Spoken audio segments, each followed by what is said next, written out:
Testing 1, 2.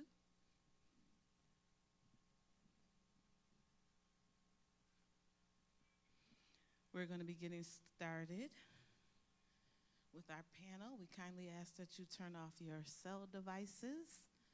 And we're reminding you that this is also going to be on the Living Word Temple of Restoration Facebook page and YouTube.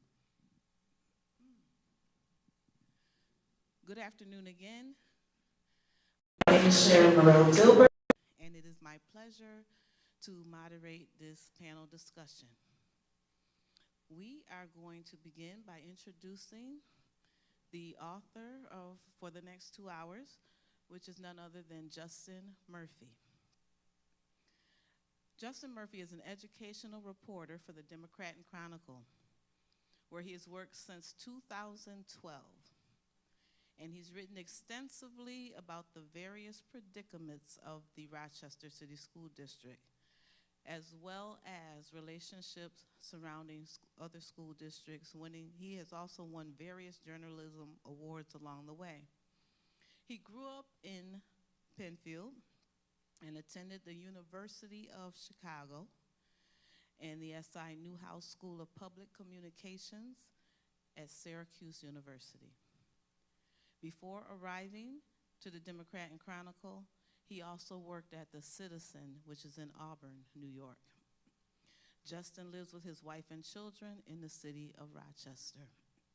With no further ado, I would like to present to some and introduce to others Justin Murphy, who will give an overview of his book. Thank you.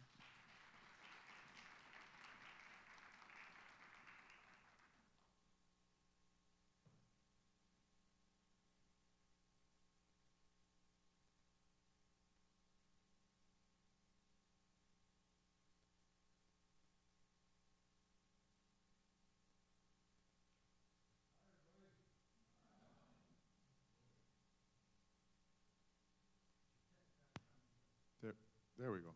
Thanks. Hi, everybody. I was going to sit here, but that podium looked real comfortable. So is it okay if I switch over there? Okay.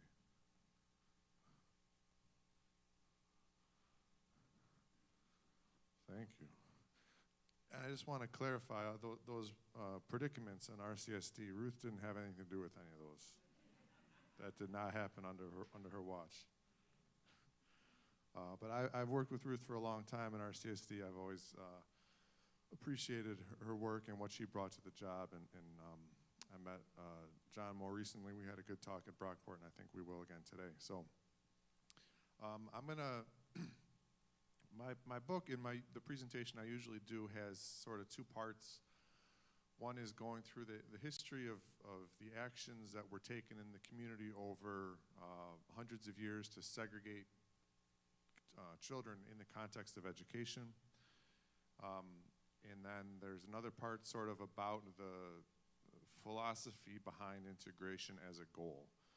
And I'm gonna cut it short a little bit, and of course there's more detail on everything that I say in the book, but what I want to do is focus on some of those actions and showing the way that segregation was intentional in Rochester, and then get into kind of talking about the idea of integration. And so I'm going to start in about in the 1950s, 50s and 60s. That's when the black population really starts arriving en masse in Rochester, which is later than in other cities, in large part because there was very strong job discrimination in Rochester, which prevented there was no reason for people to come because they couldn't get a job here. And of course, at the same time as they arrived, there was a great deal of housing discrimination, and that plays into schools discrimination. So if we go to the first slide, or the next slide, please. This is an interesting study I found. This was commissioned by Kodak after the uprising in 1964, and they basically wanted to get a frank view of what people thought about Kodak and what people thought about Rochester. And so this is a confidential study that they commissioned. It's in the Library of Congress now. And that may be a little bit far away for y'all to read, so I can read it for you. It says, The Negro areas of Rochester have been physically segregated within the city. They are contained by expressways, railroad tracks, high wire fences, strategically placed plants, the Pepsi-Cola bottling company, for instance, and natural boundaries like the barge canal. And the reason that I raise this is that a lot of the time when we talk about housing segregation and segregation, generally we think about it in terms of individual decisions, like one family was prevented from buying a house. I think and of course that's true, but I think what's really important to stress at the same time is that this took on a much more systematic character, more than just individual decisions. And so stuff like this, like being contained by expressways and high wire fences and strategically placed plants, that's like a higher level of abstraction than just single house transactions. And that's important, especially when we talk about education. Brown versus Board of Education is in 1954, and for cities like Rochester, they insist right away that it doesn't have anything to do with them. And what they say is that's segregation in the South. That's what they called de jure segregation, meaning there's literally a law written in the book that says black people cannot live here or go to school here or eat here or whatever it is. And we don't have that. In the North, it's called de facto segregation. And what that means is there is no such law in the books. It just so happens that black people don't live here. And we don't know why, but we didn't do it. It's not our fault. And that's something that's really important that places like Rochester come back to again and again, and especially in the context of school segregation, they say, listen, we know that our schools are racially imbalanced. We're going to do what we can about it, but this is fundamentally not our problem. And what's important to know is that there is, in fact, a lot of evidence showing that the city school district, which at this time is like 90% white and entirely white leadership, in fact takes a lot of proactive steps to deepen segregation even beyond what is required by housing segregation. I'm going to show you one example if you go to the next slide. So that the black icon, the little hat right in the middle is East High School in 1956, and the purple box around it is the enrollment area. So if you live in the purple box, you go to East, and the blue areas there are where black people are living at the time. So that one higher up is the 7th Ward, Joseph Avenue, and then at the bottom left is the 3rd Ward. And all those smaller polygons are the elementary schools. So you can see at this time East High School has most of Joseph Avenue in attendance, and East at this point is not like any particularly well-known school. It's just another comprehensive secondary school in the city, but that's about to change. They're getting a new building, and it's not just any new building. It's the most expensive, fancy school that's ever been built in the city of Rochester. It's supposed to cost $6 million. It ends up costing $12 million, and it's like a major campaign issue in the late 50s for the school board is, like, how could the school board possibly have spent this much money on this palace for the kids at East High School? That's all anybody's talking about in 56, 57, 58 is how fancy this new East High School is going to be. So it opens in the fall of 59, and right before it opens, they change the enrollment zone. And go to the next slide. They change it to look like this. And so you can see they have completely cut out the black students. And you can't really see it here necessarily, but right on the left edge there's a little part highlighted in red. And that's Hebert Street, which is just a short little street.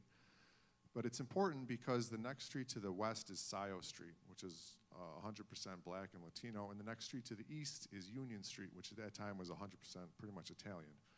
So that's the only possible place that they could have put that boundary to ensure maximum racial segregation. So as time goes on and we get into the early 60s, the sort of consequences of Brown start coming to the north. In 1961 is the first federal desegregation lawsuit in New York. That's in New Rochelle, which is downstate.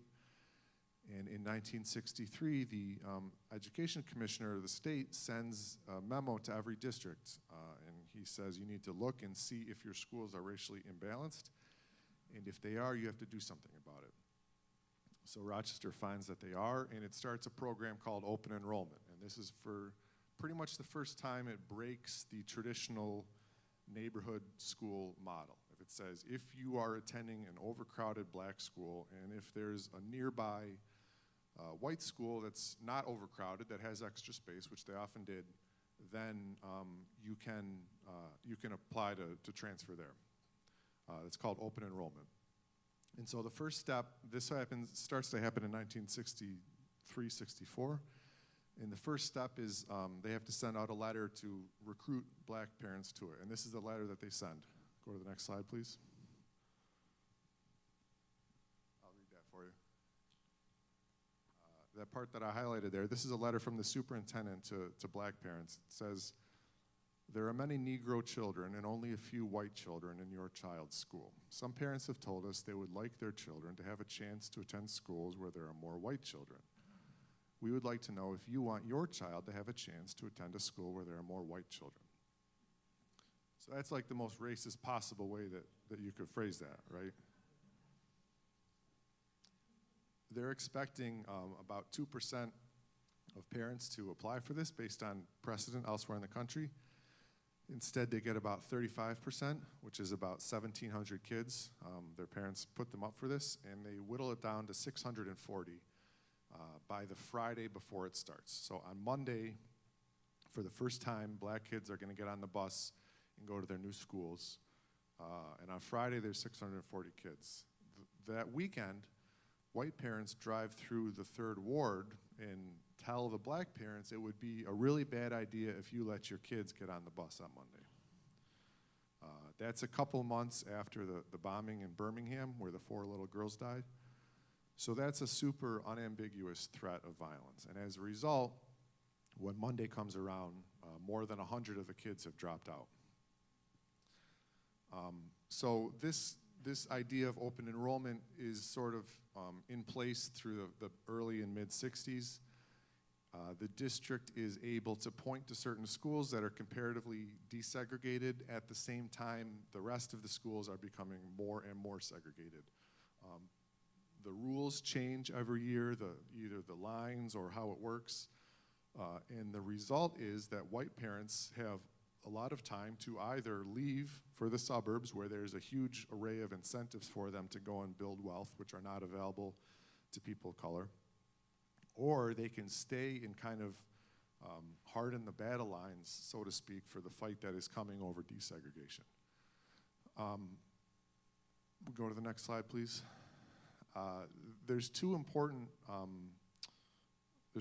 pieces of context to this. The first one is that as we get into the late 60s, in particular, white opposition is really starting to grow. Richard Nixon gets elected in 1968, and opposition to busing for integration is one of his key points. The main name associated with this in Rochester is Louis Cerulli, who was the school board president in the mid-60s. And if his name's familiar now, it's because there's a school named after him in RCSD today. So white opposition is mounting and becoming more sophisticated. At the same time, in the early 60s, black support among families and community leaders and organizations was pretty solid for integration. That was widely seen as the best way forward. By the mid to late 60s, that's starting to splinter a little bit. And you see when influential black leaders and groups start to say that they no longer support integration as a goal, what they say is, it's not that we don't believe in that as a principle, it's that we have seen that white parents are not going to allow it. So we're not going to waste time banging our heads against the wall for something that's never going to happen. And they start, so these black leaders and groups and to some extent families start instead thinking about how can we just improve the schools that we have, and let's not even worry about integration. So as an example, The FIGHT organization, when it's founded in 1965, the acronym is Freedom, Integration, God, Honor, Today. And in 1967, they changed the I from integration to independence. So at the same time that white opposition is increasing, black support is decreasing. So to skip through kind of a lot of politics, in 1970, there's a school board election. A pro-integration board gets elected, and they put a plan into place that's for secondary schools. And basically what it is if you have 2 7 through 12 schools, and one is almost all black and one is almost all white, then you draw a new enrollment boundary around the both of them and cut it in half by grade level. So all of those kids go 7 through 9 at this school and 10 through 12 at this school. So theoretically, you've taken 2 segregated schools and created 2 integrated schools, roughly speaking. And that goes into effect in the 1971-72 school year. Go to the next slide, please. This is a picture outside of Jefferson High School that spring in 1972. Black kids are coming on the bus to take their Regents exams, and these are the white parents and people waiting there for them. Regents exams got canceled that year for the first time in the history of the city because the schools were too violent. Not just fights, but like line brawls with weapons. Kids get stabbed and very badly hurt on school campuses. Charlotte is like one of the real key pressure places. That's a white school, and there's black kids being bussed up into the neighborhood, and white parents and adults will hide out on either side of the cemeteries on Lake Avenue and throw rocks and bottles and stuff at the buses as they're going up. I'm going to read briefly here what the assistant superintendent at the time said.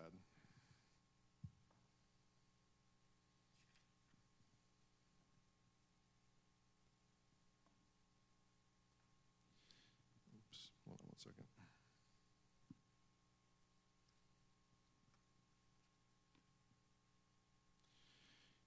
He said, "Our children have become performers on a stage, acting out the hostility they sense in their parents' daily behavior. The expressions on the students' faces at Charlotte are reminiscent of those seen thousands of times on the faces of their parents and others who have fought an 8-year battle to prevent integration of the city's schools, the city's housing, and the city's employment roles. The continuing disturbances in our city's high schools indicate that the children, segregated by the adults responsible for their education, have learned to mistrust, fear, and even hate one another." Next slide, please. This is a crazy thing that I didn't know about until I started doing research.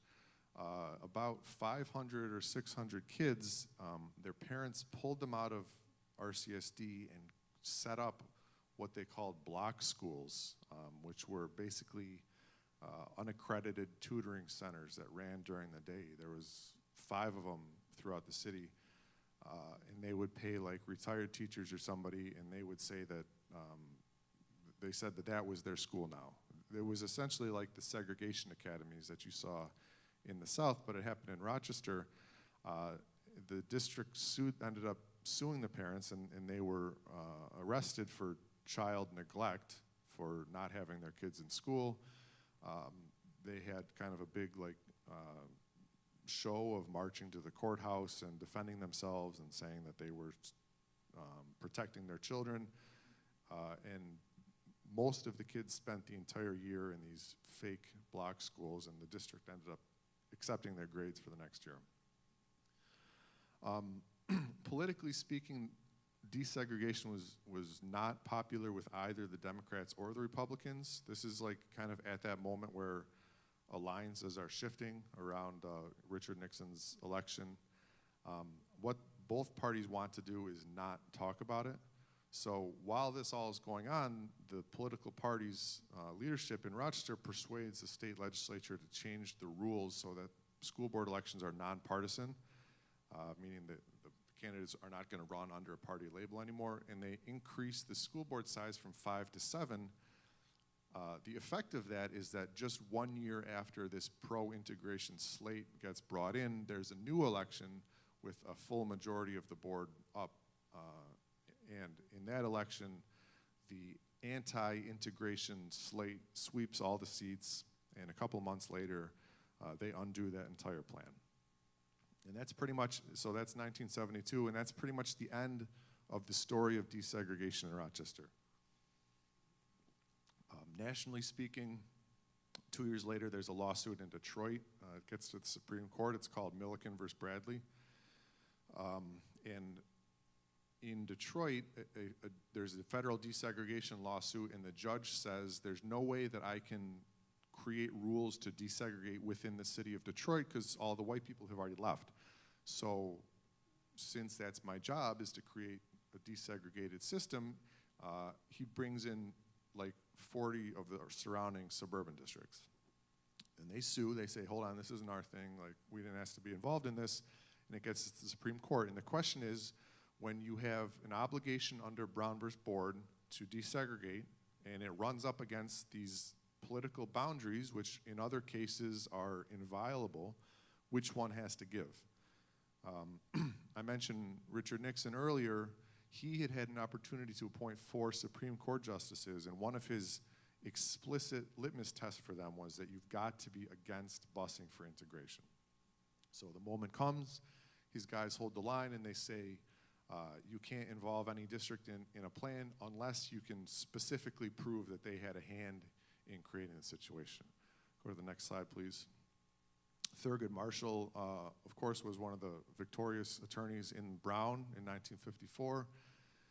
20 years later, he's dissenting from this case, and he says, in the short run, it may seem to be the easier course to allow our great metropolitan areas to be divided up, each into 2 cities, one white and the other black, but it is a course I predict our people will ultimately regret. And so that basically gets us to where we are today. You know, and there's been, of course, a lot that's happened since then, but I want to sort of zoom out a little bit. After Brown, throughout the 60s, there's debate over a pretty wide spectrum of how best to improve schools for students of color and poor students.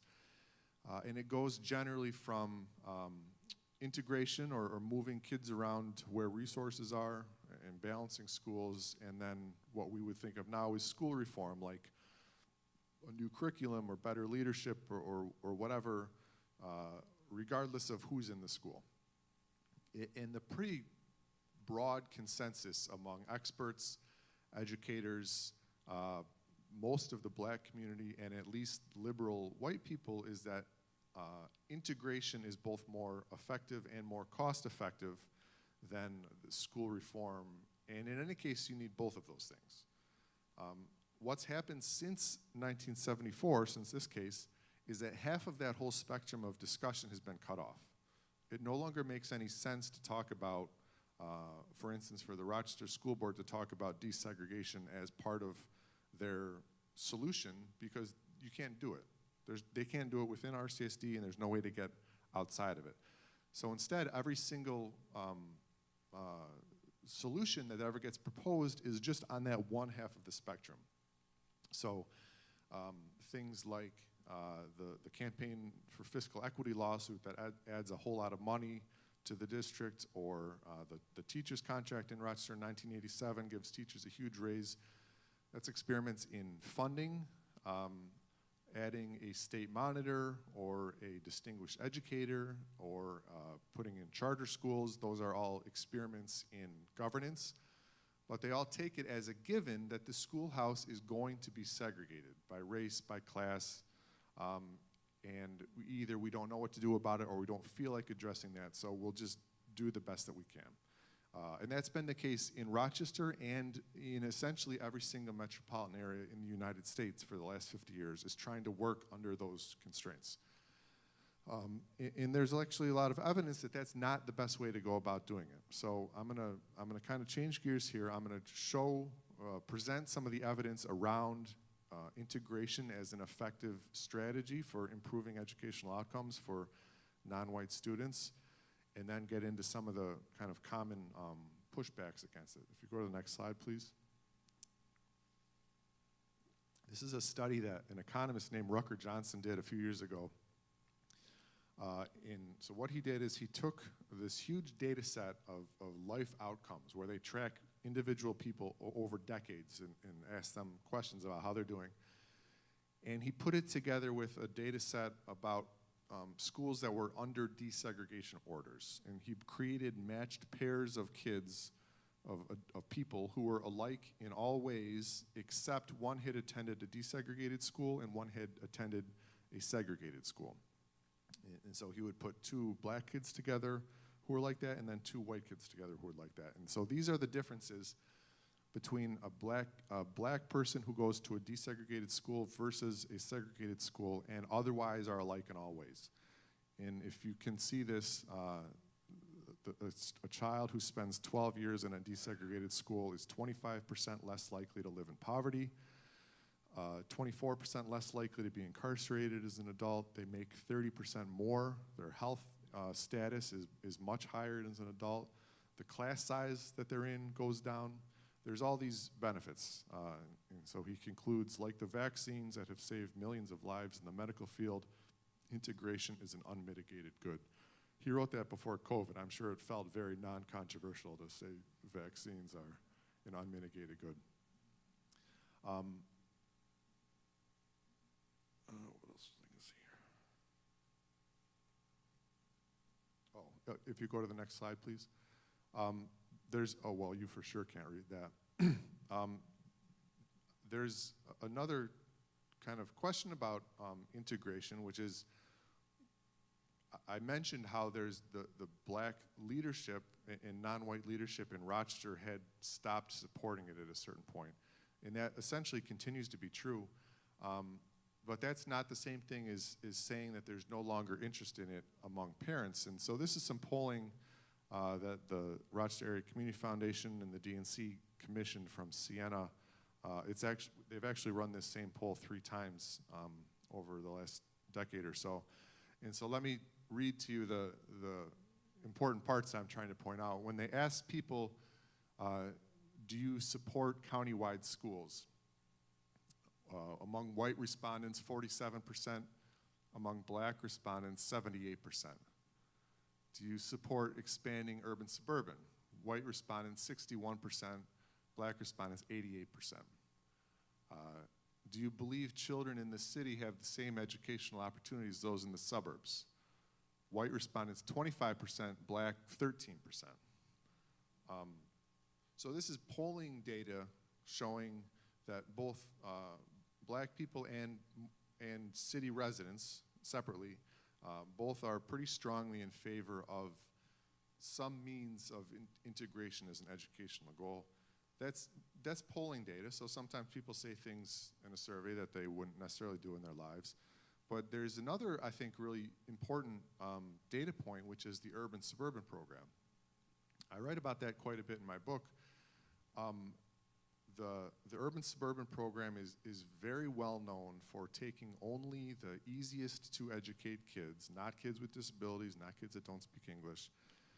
They don't advertise it at all, so it's strictly through word of mouth, which is a screening mechanism. They don't translate it into other languages. So it's like pretty arduous to be a part of it. Like you have to take the bus a long way. There's sometimes issues, to say the least, socially in the school when you get there.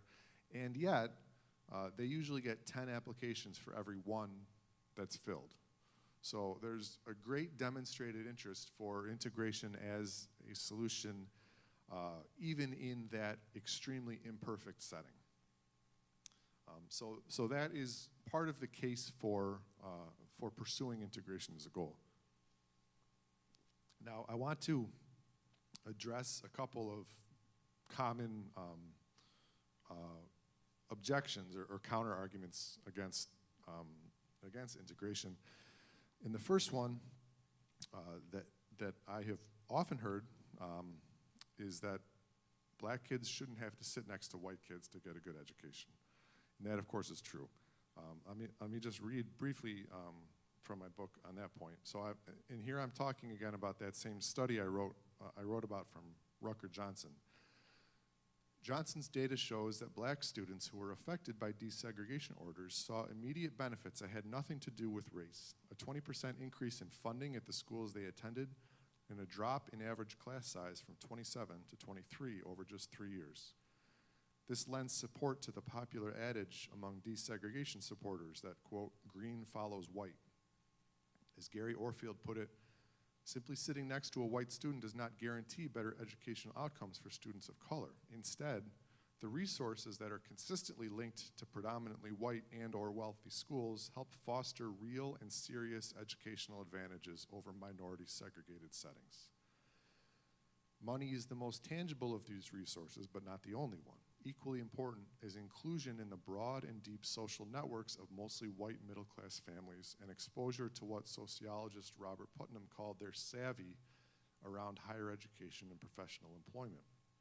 A great deal of longitudinal research demonstrates that black students who attend desegregated schools set higher career goals for themselves and benefit later in life from wider professional social networks and higher rates of professional employment. He says, the social networks of more affluent, educated families amplify their other assets in helping to assure that their kids have richer opportunities. This builds their capacity to understand the institutions that stand astride the paths to opportunity and to make those institutions work for them. That last sentence resonates with me because I have seen as a reporter, and I know that you all have seen in your lives, so many instances of a kid who comes through either RCSD or a charter school and is so obviously intelligent and hardworking and eager and primed to succeed, and yet if they get to college, it just doesn't click. Like it's a difficult setting for them, not out of any deficit of their own, but it's foreign. They don't know how to ask for help or can't ask for help or where to, and they struggle more than they ought to.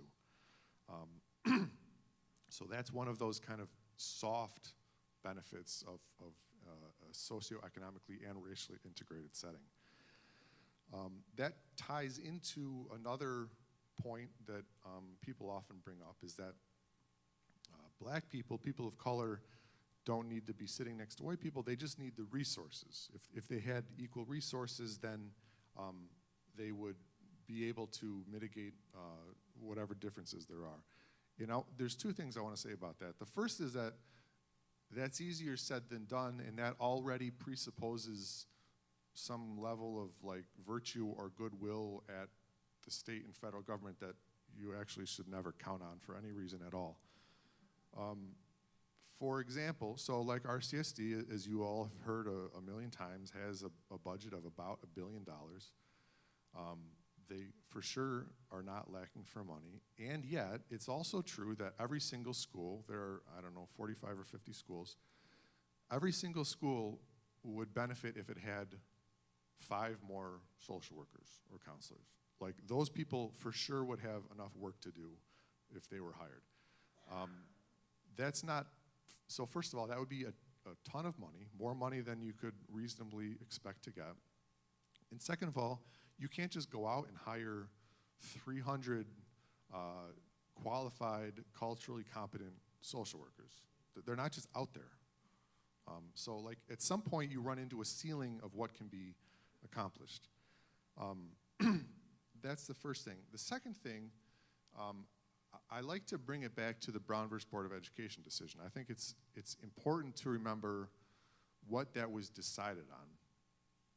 And it was a challenge to Plessy versus Ferguson, which is the separate but equal standard.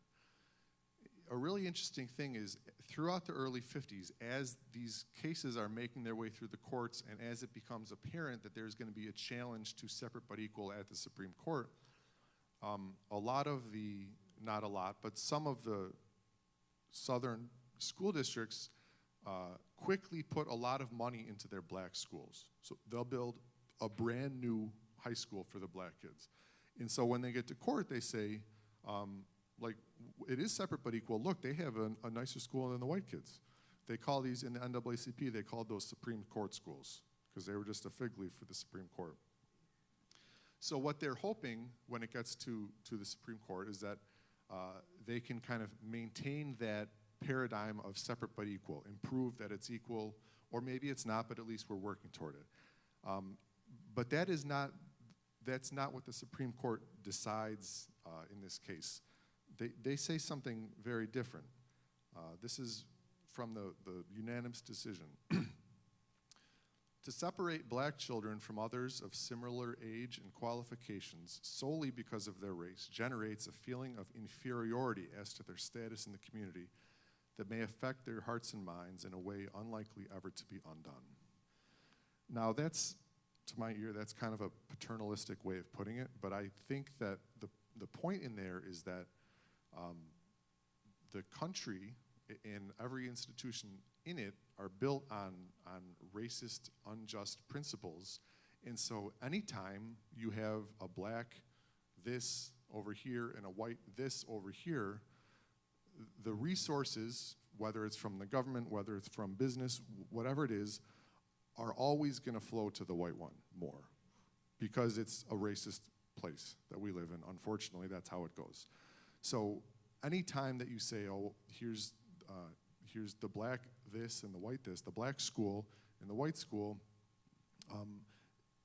it's asking too much to ask the state education department or the federal education department to equalize that in some way, because the floor is slanted.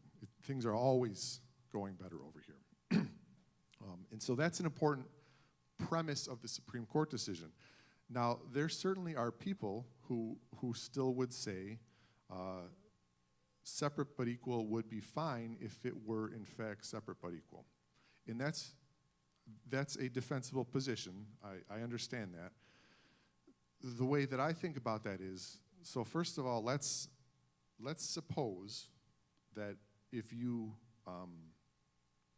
turned all the levers exactly right, you got exactly the right school board, exactly the right superintendent, the right amount of money, you got rid of Adam Urbanski, every single possible thing you can do perfectly, you do perfectly. Would you get to a point where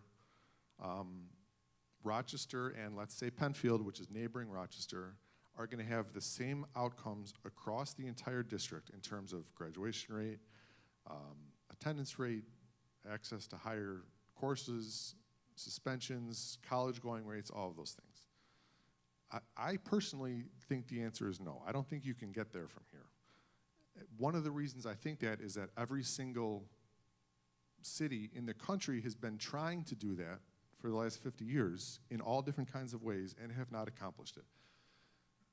But somebody might think that you could do that, and that's fine. And then I guess what I would say, thinking back to the logic of Plessy, is, okay, so now we're taking the graduates from that segregated but successful non-white school district, and now those kids are going to go apply to a college. And unless they go to an HBCU, they're going to run into another one of these inherently discriminatory and unfair settings.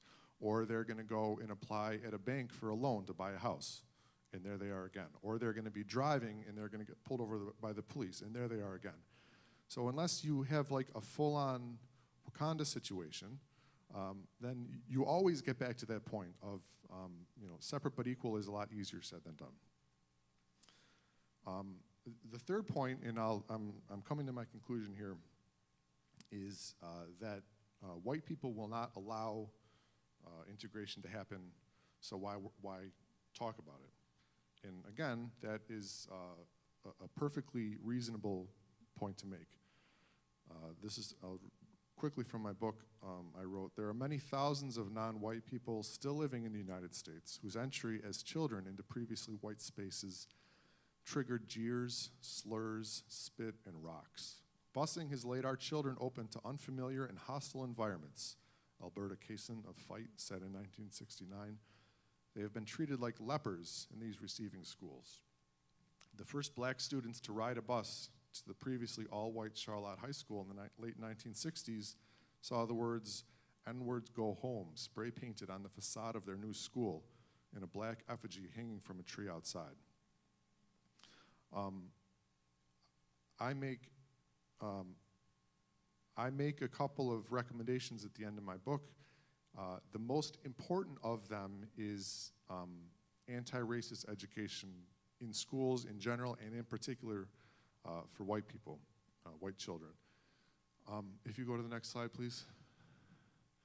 I mentioned earlier how you could see when certain black leaders and groups stopped supporting integration.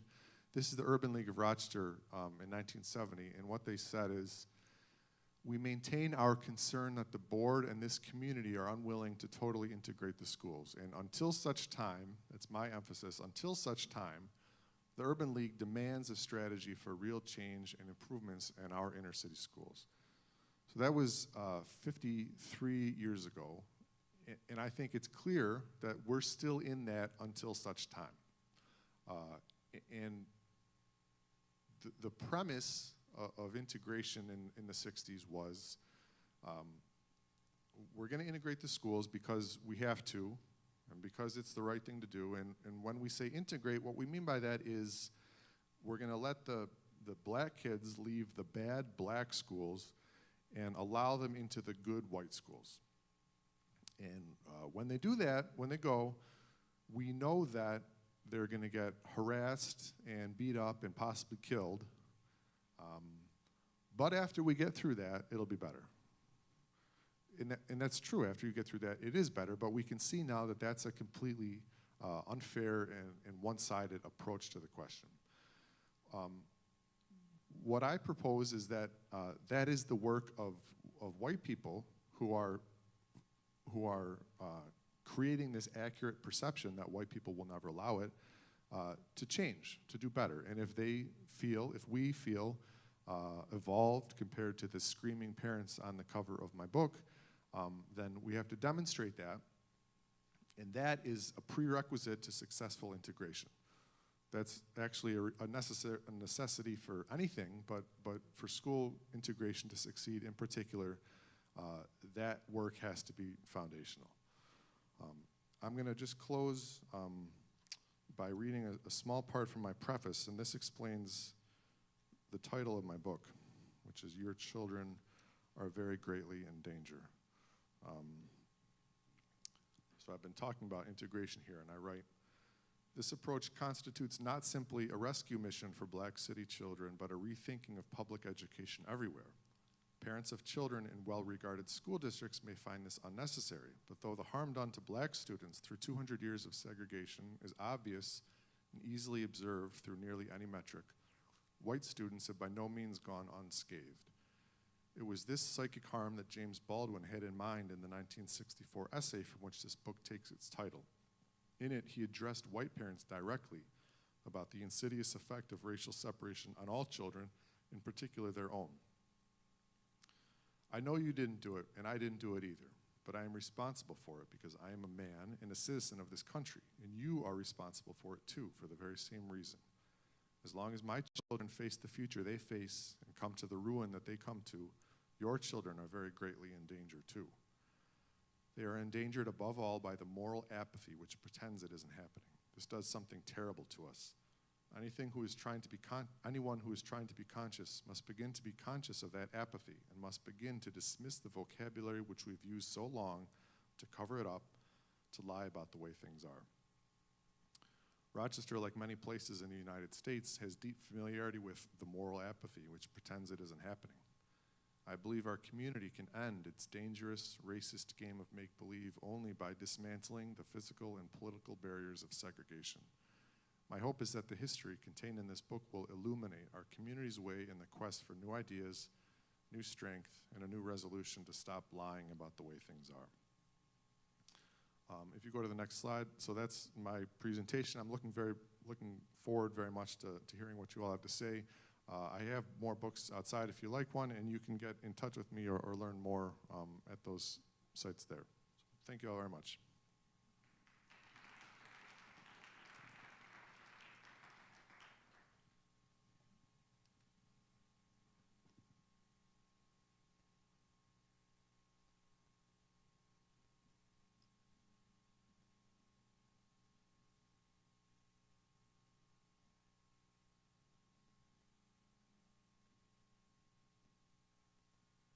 Testing.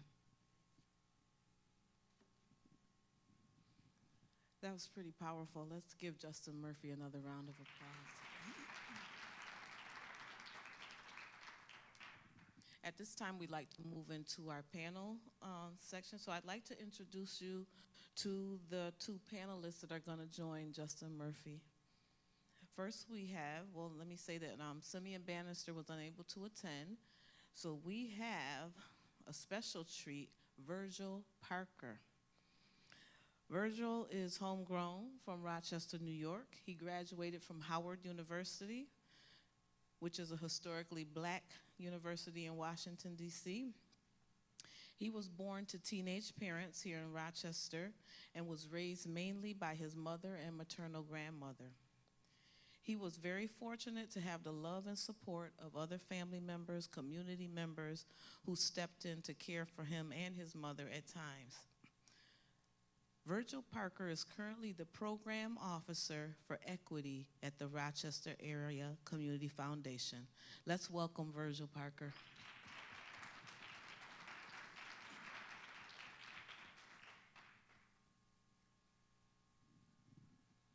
And also joining us will be none other than the leader of this lovely congregation and church, Living Word Temple of Restoration, Dr. William R. Turner, Jr.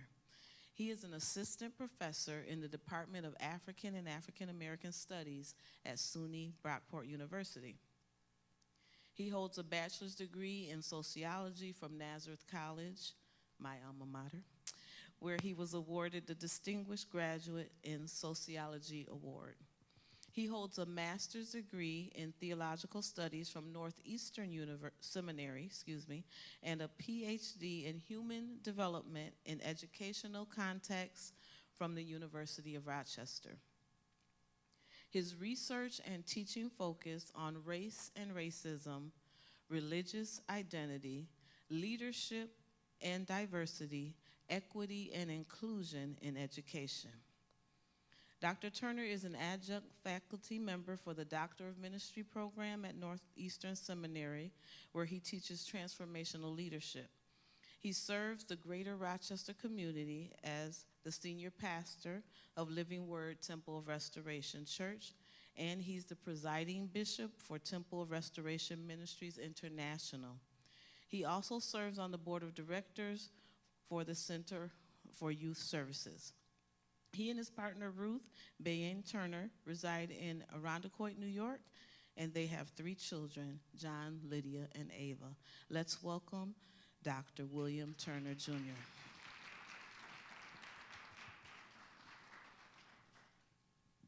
I just want to remind everyone that we are also online, streaming through YouTube and also on Facebook. And in the back of the church, if you have questions, Ruth has index cards for you to write your questions. She's in the back for anyone that would like to write a question. And then you will come to the microphone over here to ask your question. Again, my name is Sharon Morel Dilbert, born and raised in Rochester, New York. And this book has been amazing. It seems like it's a lot about me. My father was born in Memphis, Tennessee. My mother was born in Arkansas, and they migrated to Rochester, New York, and met and married in Rochester, New York. And out of that union, 3 of us were born. I'm the eldest. I'm currently a retired educator from the Rochester City School District, retired a year ago. And just reading this book, it seems like it's talking a lot about some of the experiences that I lived and that my parents lived in Rochester. So I do thank you for such an extensive research, quite a bit. And I attended the World of Inquiry School. We used to call it nursery. I believe it's pre-K now. But in its original location on Moran Street, that's where I first started to go to school.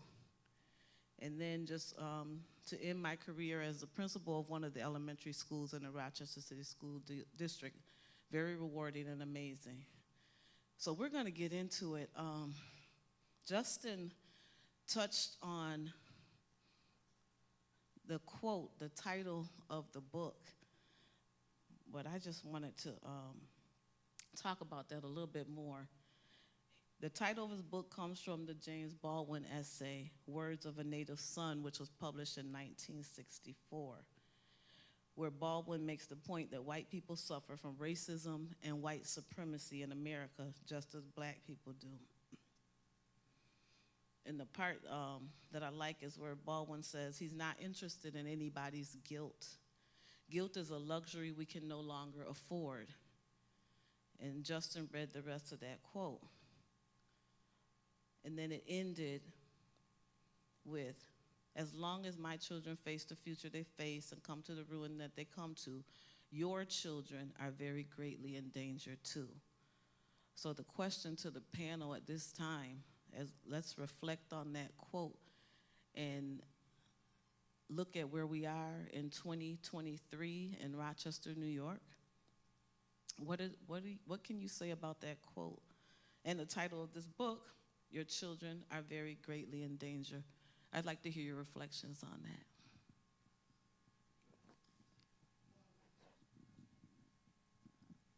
that. Testing. Oh, there it is. I research race and race. That's my primary topic. I move my hand. Yes, sir. Thank you. Both Justins. I study race and racism. And one of the things that we know, education is probably the most important factor for social mobility for people of color. Education. Bar none, anything else that you look like, educational attainment is the #1 driver for upward mobility. The other issue that we know as an educational researcher, diversity benefits everybody. So it's very interesting to me when we talk about whites being in danger. If you're in white spaces, which typically your neighborhoods are, which typically your churches are, so both social spaces, context that you're operating, if they're primarily white, you are not benefiting from diverse perspectives. So we're in danger for a plethora of reasons when we don't champion integration. I don't think it's enough to talk about how difficult it is. On one level, we can talk about a moral issue, but even if we don't talk about it as a moral issue, practically, it's problematic for all of us if we're not championing integration. None of us are reaching our best selves. To another point that Justin made, I want to touch on. I'm a critical scholar. Resources are limited.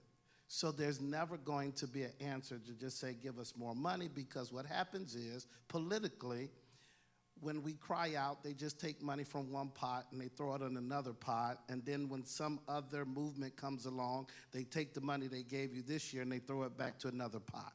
So throwing resources at it is not an answer. And to Justin's point, it's listed as point 3, but in our conversation at Brockport, I made this point. I would list anti-racism as my point number 1, and I know you say that's the most important, but in the conclusion, it's point 3. We have to intentionally be anti-racist, and let me say something about that. That is not the work for the fearful, and it's not easy work, and it must be sustained. When you look at Justin's work, it's masterfully done. It is the continual, committed, intentional activism that brought about change in Rochester. And again, it's going to take that if we're going to see movement. But that's my general. Thank you for that. Good afternoon, everyone. So to give myself some context and my perspective on this issue, I was a graduate of high school just in 2015. Went to McQuaid Jesuit, and prior to that, I was a product of the Rochester City School District, graduated there in 2011. And what I come to had realized being in both spaces was the different level of resources that were available to those within our education system, both in the public and the Rochester City School District. And even though McQuaid Jesuit was private, considering it being a suburban school, the opportunities that were made available. And what always perplexed me was to see how students in my high school were able to advance, were able to position themselves for post-secondary attainment, were able to better have experience within high school versus some of my counterparts within the city school district. And I would always think that, from a social perspective, how unfair that was, right? How incredibly irresponsible it was of us as a society to allow that to be sustained. And I would remember conversations from even the administrators within my high school who tried to build relationships with those within the city school district, asking the questions, how can they better be a resource for those within the city school districts, in the sense of, speaking to urban, suburban, getting students who were qualified to come from the city school district into McQuaid.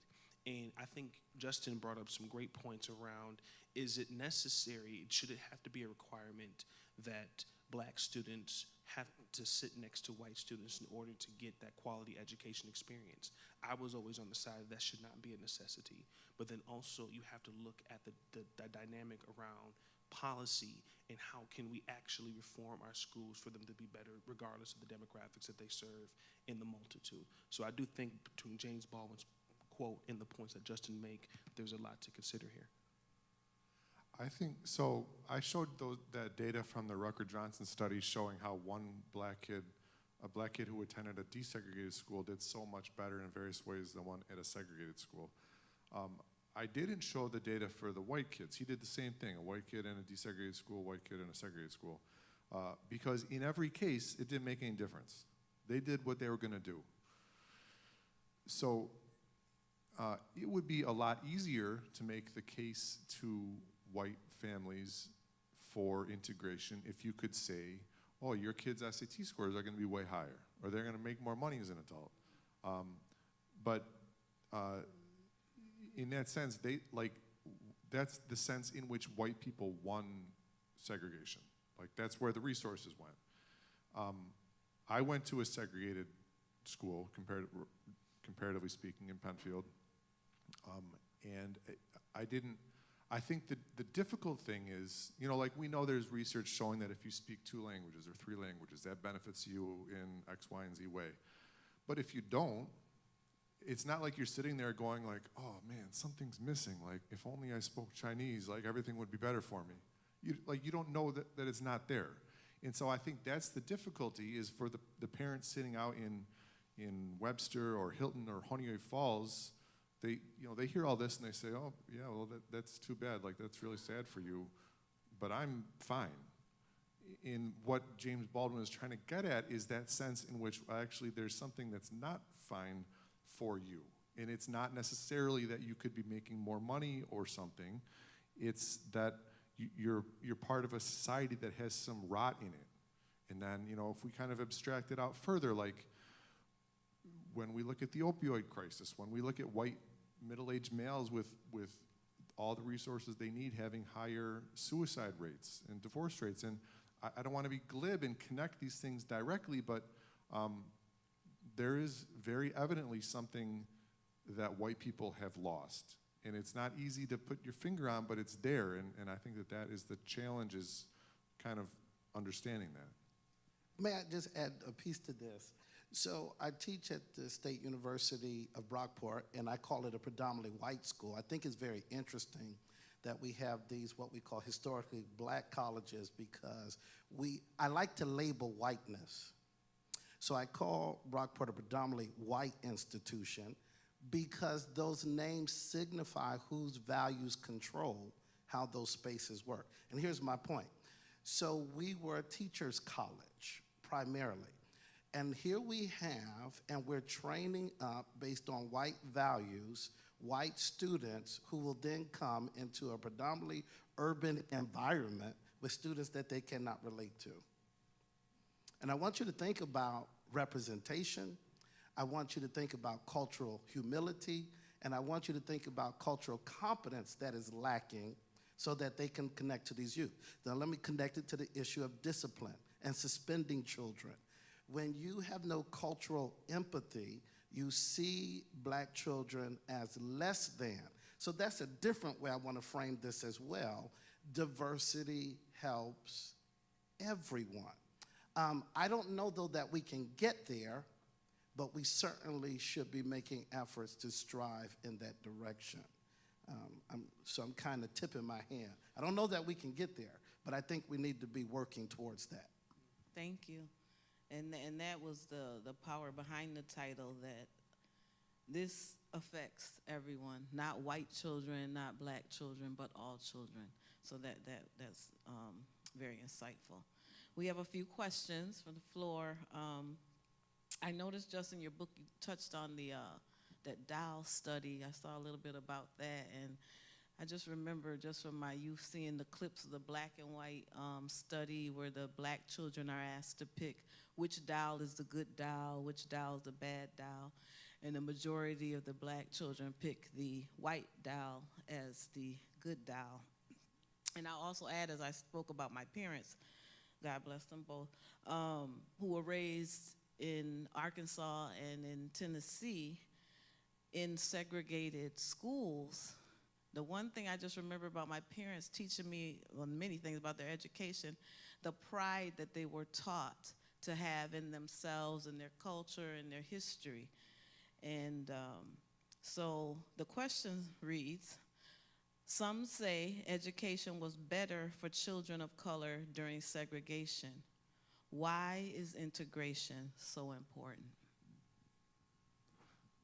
Let me start with that one. That's a good question. And there's a couple things I would say about that.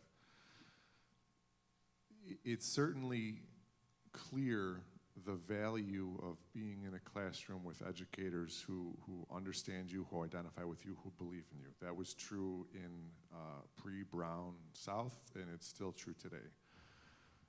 I think that there are some cautionary points that are worth keeping in mind. The first one I would say is that one of the reasons that there were very well-qualified teachers in many otherwise resource-starved, segregated black schools is that educated black people couldn't be hardly anything else but a teacher.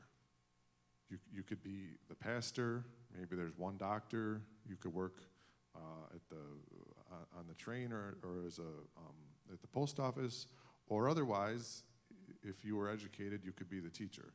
So theoretically, if we took every educated person of color in Rochester and said, you can't work at that company anymore, you can't do whatever professional thing you're doing, you can either be a teacher or, I don't know, some menial job. One effect of that would be that you would have really great teachers, but that would be an unethical, immoral situation as it was then. And the other thing I would just point out is it's important to balance in mind both that sense of pride, which is very real, and the benefits of that, and also remember that people, families, and children attending those schools went to enormous lengths over generations, in many cases at the cost of their lives, to get something better. Not because they were ashamed of themselves, not because they were lesser than and they needed to sit next to white kids, but because they understood this other stuff that we're talking about. That because of the whole setup of the literally entire American society, there are inherent disadvantages when one school is the black school and one school is the white school. So that's not to gainsay or anything about the value of that protective setting of a segregated school, but I feel like that's an important thing even to keep in mind today when black people say truthfully, people of color say truthfully, we prefer this relatively segregated setting because it's more safe for our kids. That's an indictment of white people that part of our community is literally gathering for protection in their own settings, because if they think that if they come to a suburb or a white space, they will be physically or emotionally in danger. That's something that white people would need to sit with. Can I speak to that? I want to speak especially to the latter part of what you said. So in my experience, again, having gone to McQuaid between the mid-2020s, 2011 to 2015, my degree of racism and microaggressions and prejudice that I experienced probably wasn't anywhere extensively as severe than my predecessors in the 50s and the 60s.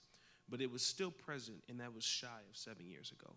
And I do think it's important to note, while integration has many pros, and there's definitely benefits from a policy perspective, socially, I do think that certain schools have to do a great job of structuring how to eliminate those microaggressions and how to create a classroom educational experience amongst students, even amongst teachers, to allow that transition for students of color and that integration of students of color to be well received. Because if you have an uncomfortable educational experience, one that's violent, can be volatile, one that's unpredictable, that in the sense, even if we were to achieve that integration intention, how much of a benefit, I posed the question, how much of a benefit could it serve? Now, I enjoyed my experience at McQuaid. I absolutely love my alma mater. But what is equally present in my mind is how I had to socially and culturally navigate certain obstacles that I realized that I realized that my white peers in the school did not have to deal with. And while people try to play off some of those challenges, oh, like, hey, it's a joke, it's not serious, it's not intentional racism, that kind of experience compounds to then present the question, is it worth it to be in an educational space or any type of environment that is willing to continually scrutinize your culture and your background? And it was one of the reasons why I was so happy to attend a historically black college. All that to say, I do think that our policymakers within the educational space have to put enforcement around our integration process, in the sense that to, again, attack the forms of discrimination and find solutions to the presence of discrimination amongst students of color who are into these integrated schools. Let me, Madam Moderator, real quick on this. I'm sorry. This could be really quick. I'm a child of number 42 school. I went to Charlotte Junior High in the early 80s, and a graduate of Wilson. But why I'm successful, there was an enclave of black professionals, Andrew Ray, Woody Hammond, James Perkins, in particular Ruby Turner at those days, who adopted me as a junior high school to navigate me through a racist Rochester City School District. And I'm fortunate. Got a full ride, thank you, got a full ride to Morehouse and didn't go because I was encouraged that I needed to learn how to operate in white spaces. I am currently in a black department, standalone African studies at a racist state university school that is dealing with racism right now. For the 5 years that I've been there, they've marched a black professional out every year. I'm talking about real life. And I often say to my colleagues, if I, a black man with a PhD, am fighting to be in white spaces, I can only imagine in spaces where our children, and I'm there in those spaces. Here's the point I was going to. The AME Church keeps, this is a very complicated conversation. The African Methodist Episcopal Church exists because black people need a safe space to be black. And while I'm for integration, we cannot lose that some spaces run by white people are not safe for black people, including the Rochester City School District. I don't care how many good people. Now, my wife is the deputy superintendent. I always tell her to give me a mic so I don't get her in trouble. That's why she checked on the politics. She's married to me. You still have a white norm system, from the board to the leadership, to who's in the classrooms, people who come from the suburbs to teach those kids and to go back. We're not going to get on Adam Urbanski and that gangster that they have going in terms of, and I'm for teachers. I know I keep doing that. I'm pro-teachers, but these systems of oppression that are generational, and nobody calls them out, they're problematic. And so there's this tension I was going to say. I believe in integration, but there's still, unfortunately, a very real need for safe. And that's why I can't discount that perspective that some black people hold. Literally, you can end up suspended. But the white kid doing the same thing doesn't get suspended. Now you want to put police in our schools. I'm preaching now. Now you want to put police in our schools. And guess who that's going to hurt more than anybody? Black children.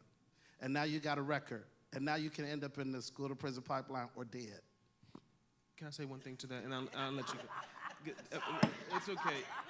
I mean, this is such an important topic. Let me just tell you. So I almost attended Wilson High School in 8th grade, or going into the 9th grade. And obviously I chose the decision to go to McQuaid Jesuit. I'll share, in 8th grade, I was in the summer advancement program at Wilson.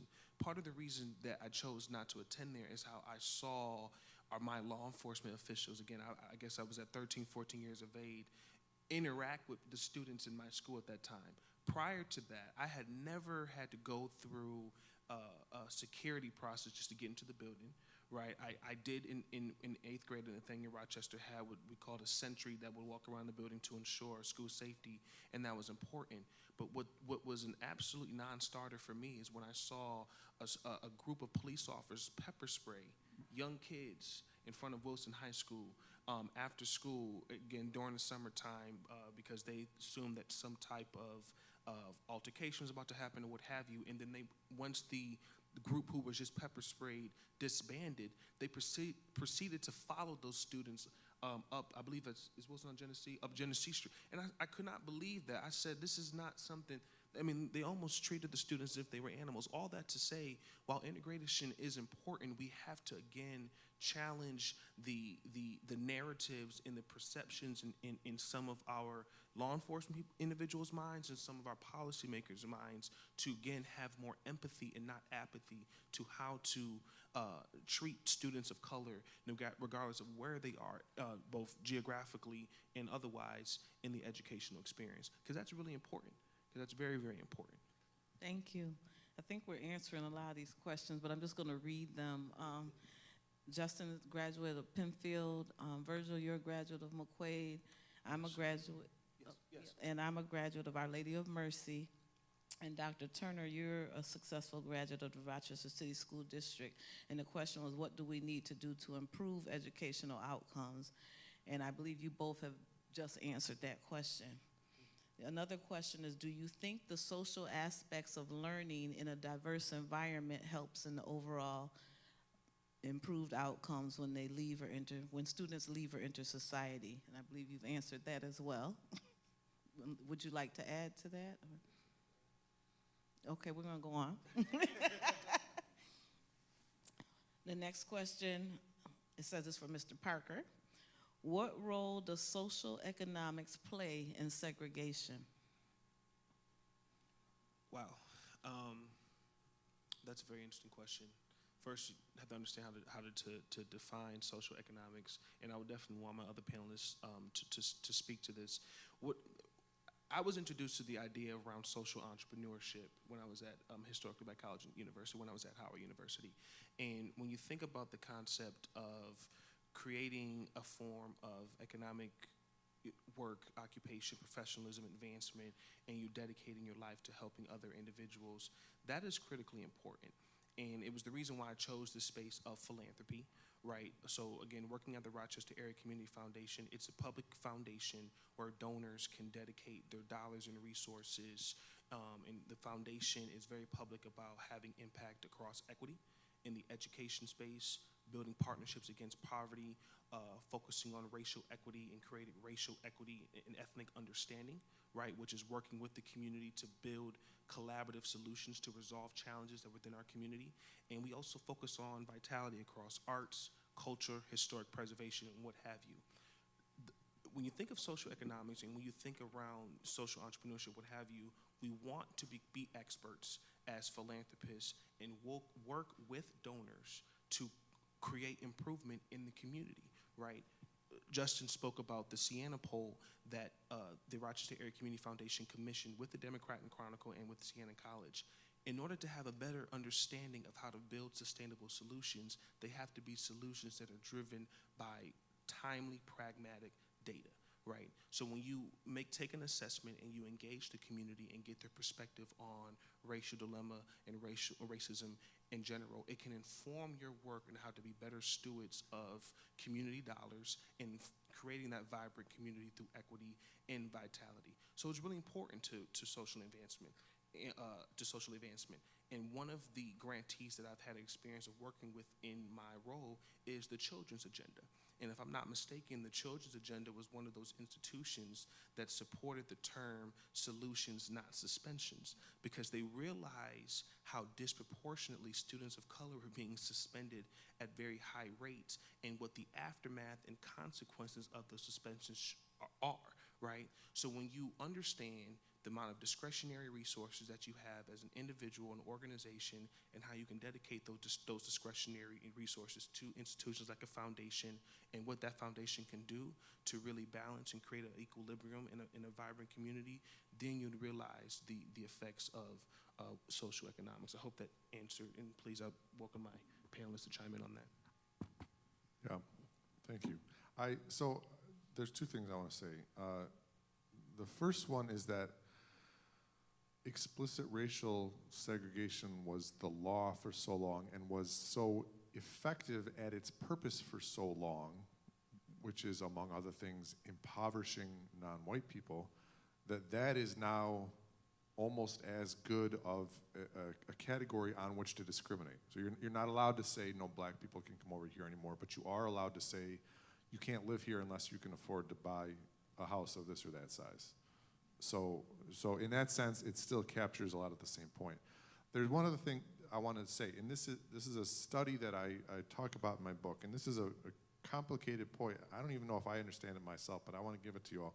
They did a huge study on the test scores over 8 years of every single school, every single student in the country, and they found there was really big attainment gaps based on race. So the most segregated schools did the worst, the least segregated schools did the best. However, they said that once they controlled for the racial differences, it went away, and this is how they concluded.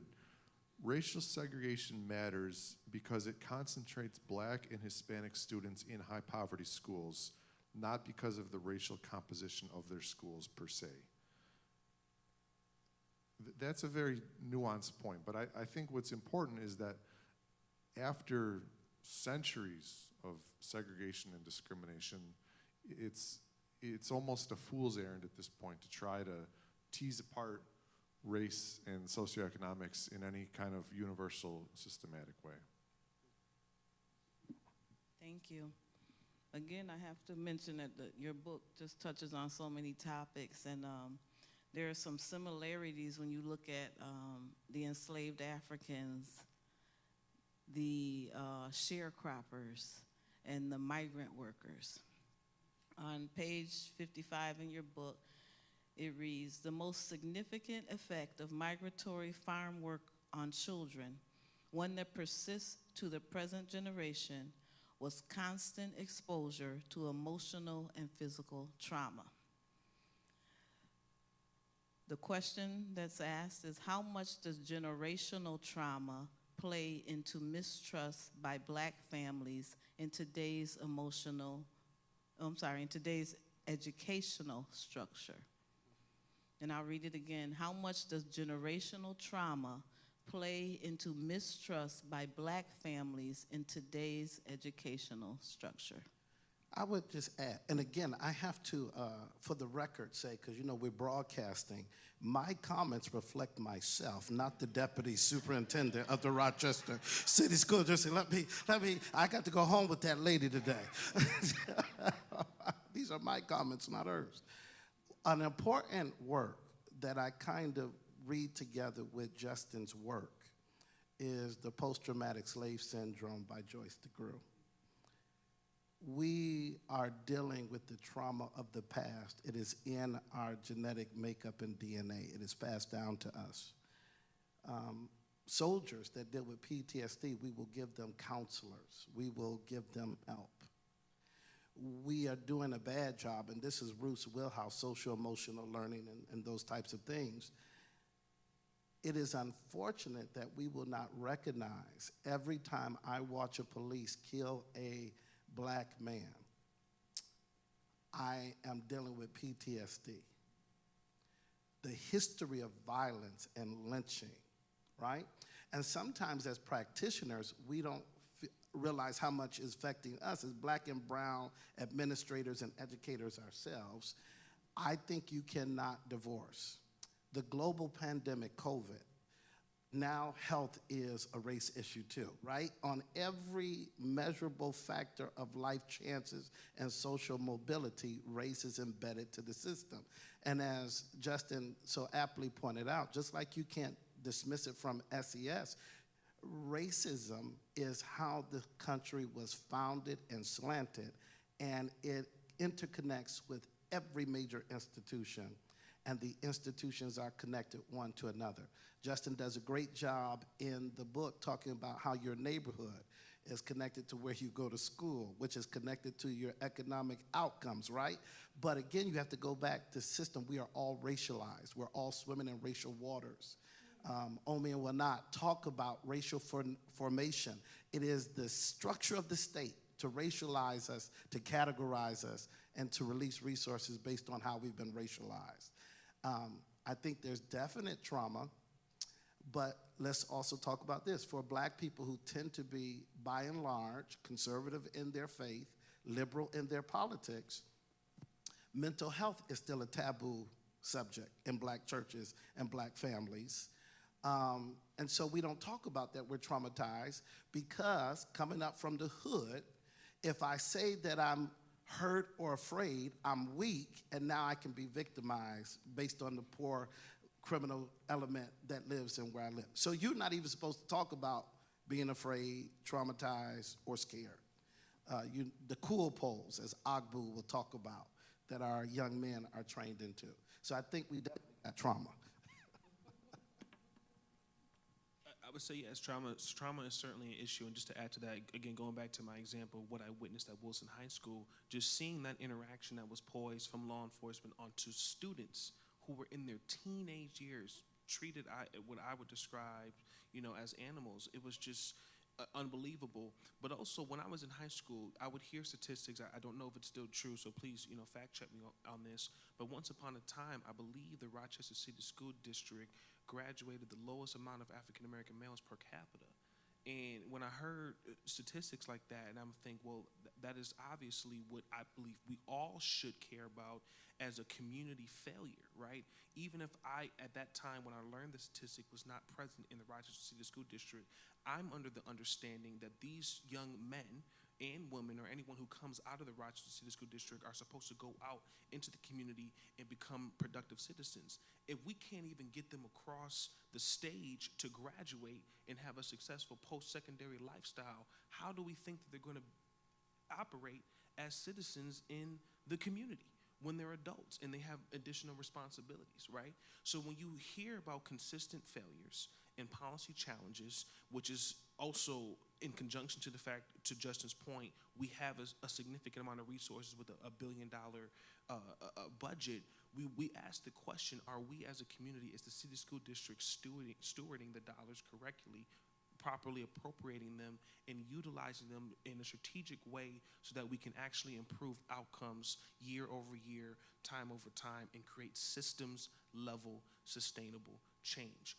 When we've had decades to approach this in years to create an outcome, and the outcome isn't satisfactory or even at par, that what builds to distrust, right?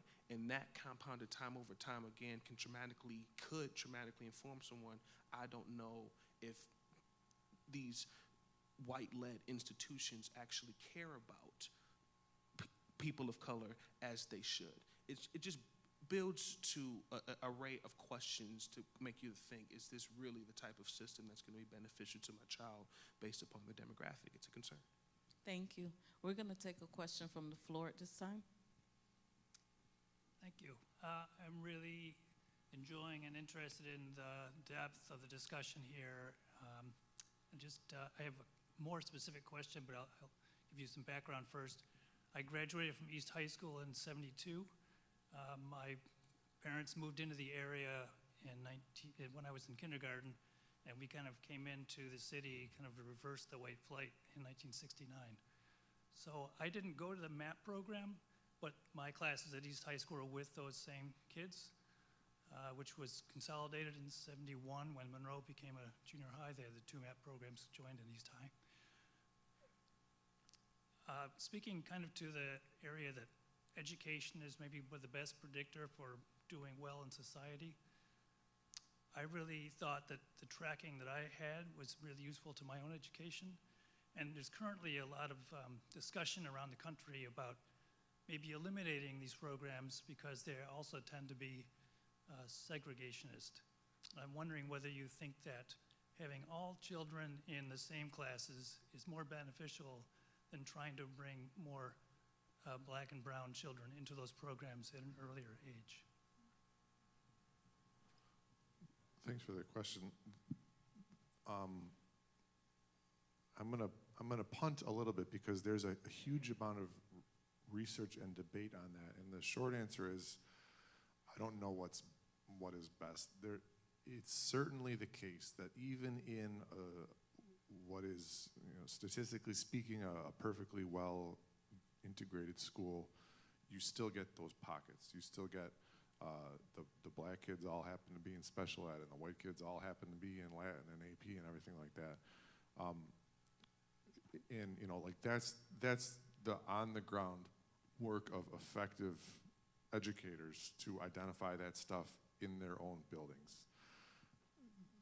The thing that makes it of value, even given those disparities, is that you at least have a setting at which you can address the issue. So like right now, if we say, as an example, Rochester and Brighton are adjacent districts and they have deeply disparate outcomes in all these different ways, and we should even that out somehow. Where would you go to do that? Where would you have that conversation? It's not in RCSD necessarily. It's not in Brighton necessarily. It's not at BOCES, because RCSD is not a part of BOCES. It's not at the county legislature. There's no conference table to talk about that at.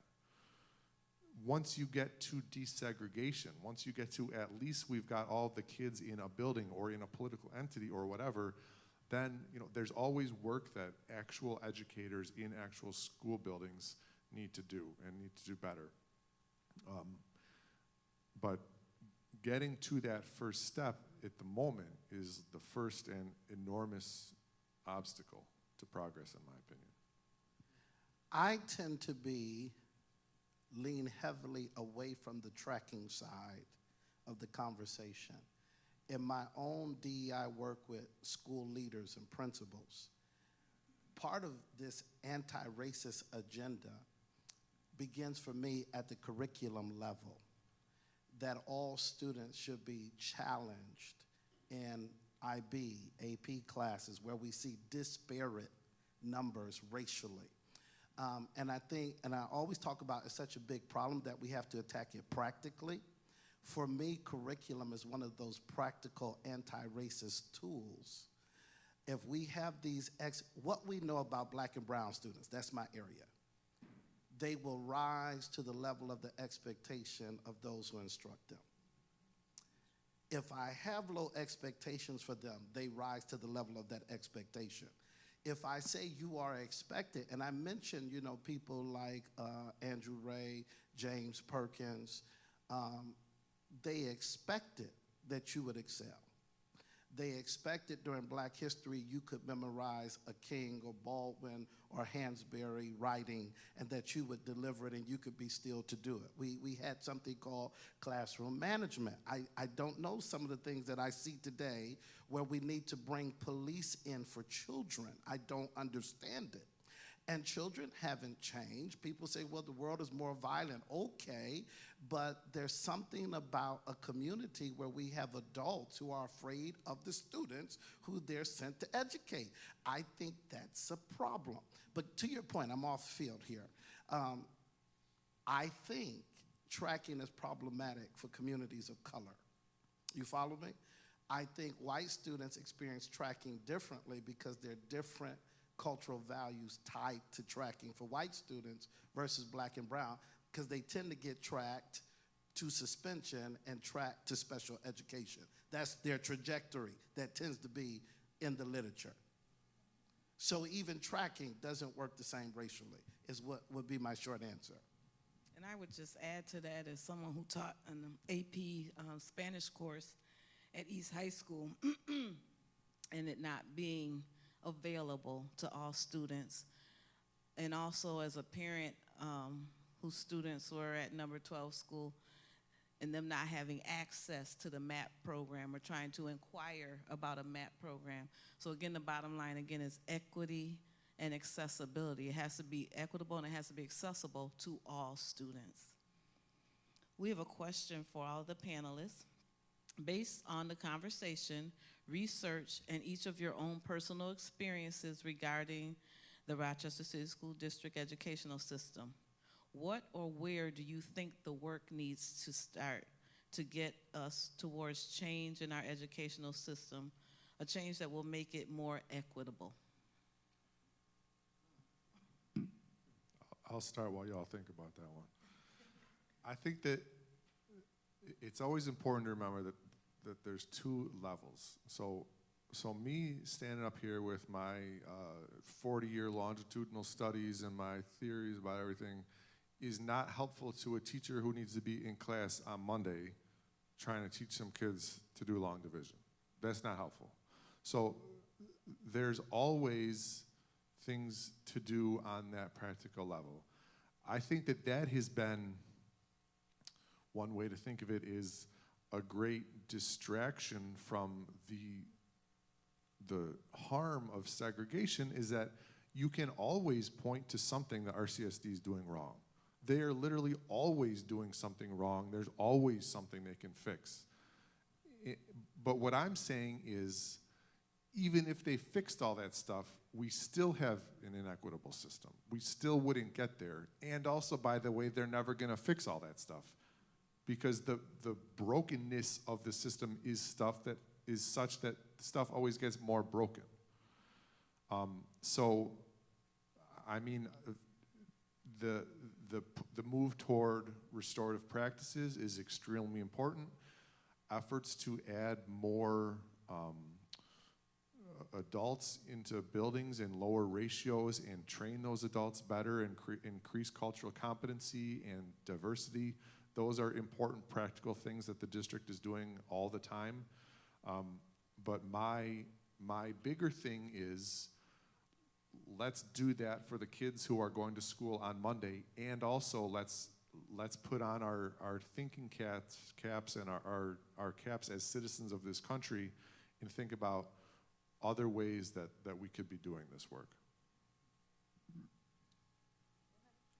I was just going to say, I think Justin put on a really good point in recognizing, first of all, change takes time, and it's not always easily received. All that to say, their teachers are going to still practicing and implementing the education even in this environment where we recognize there are faults, there are deficits, we need to move forward.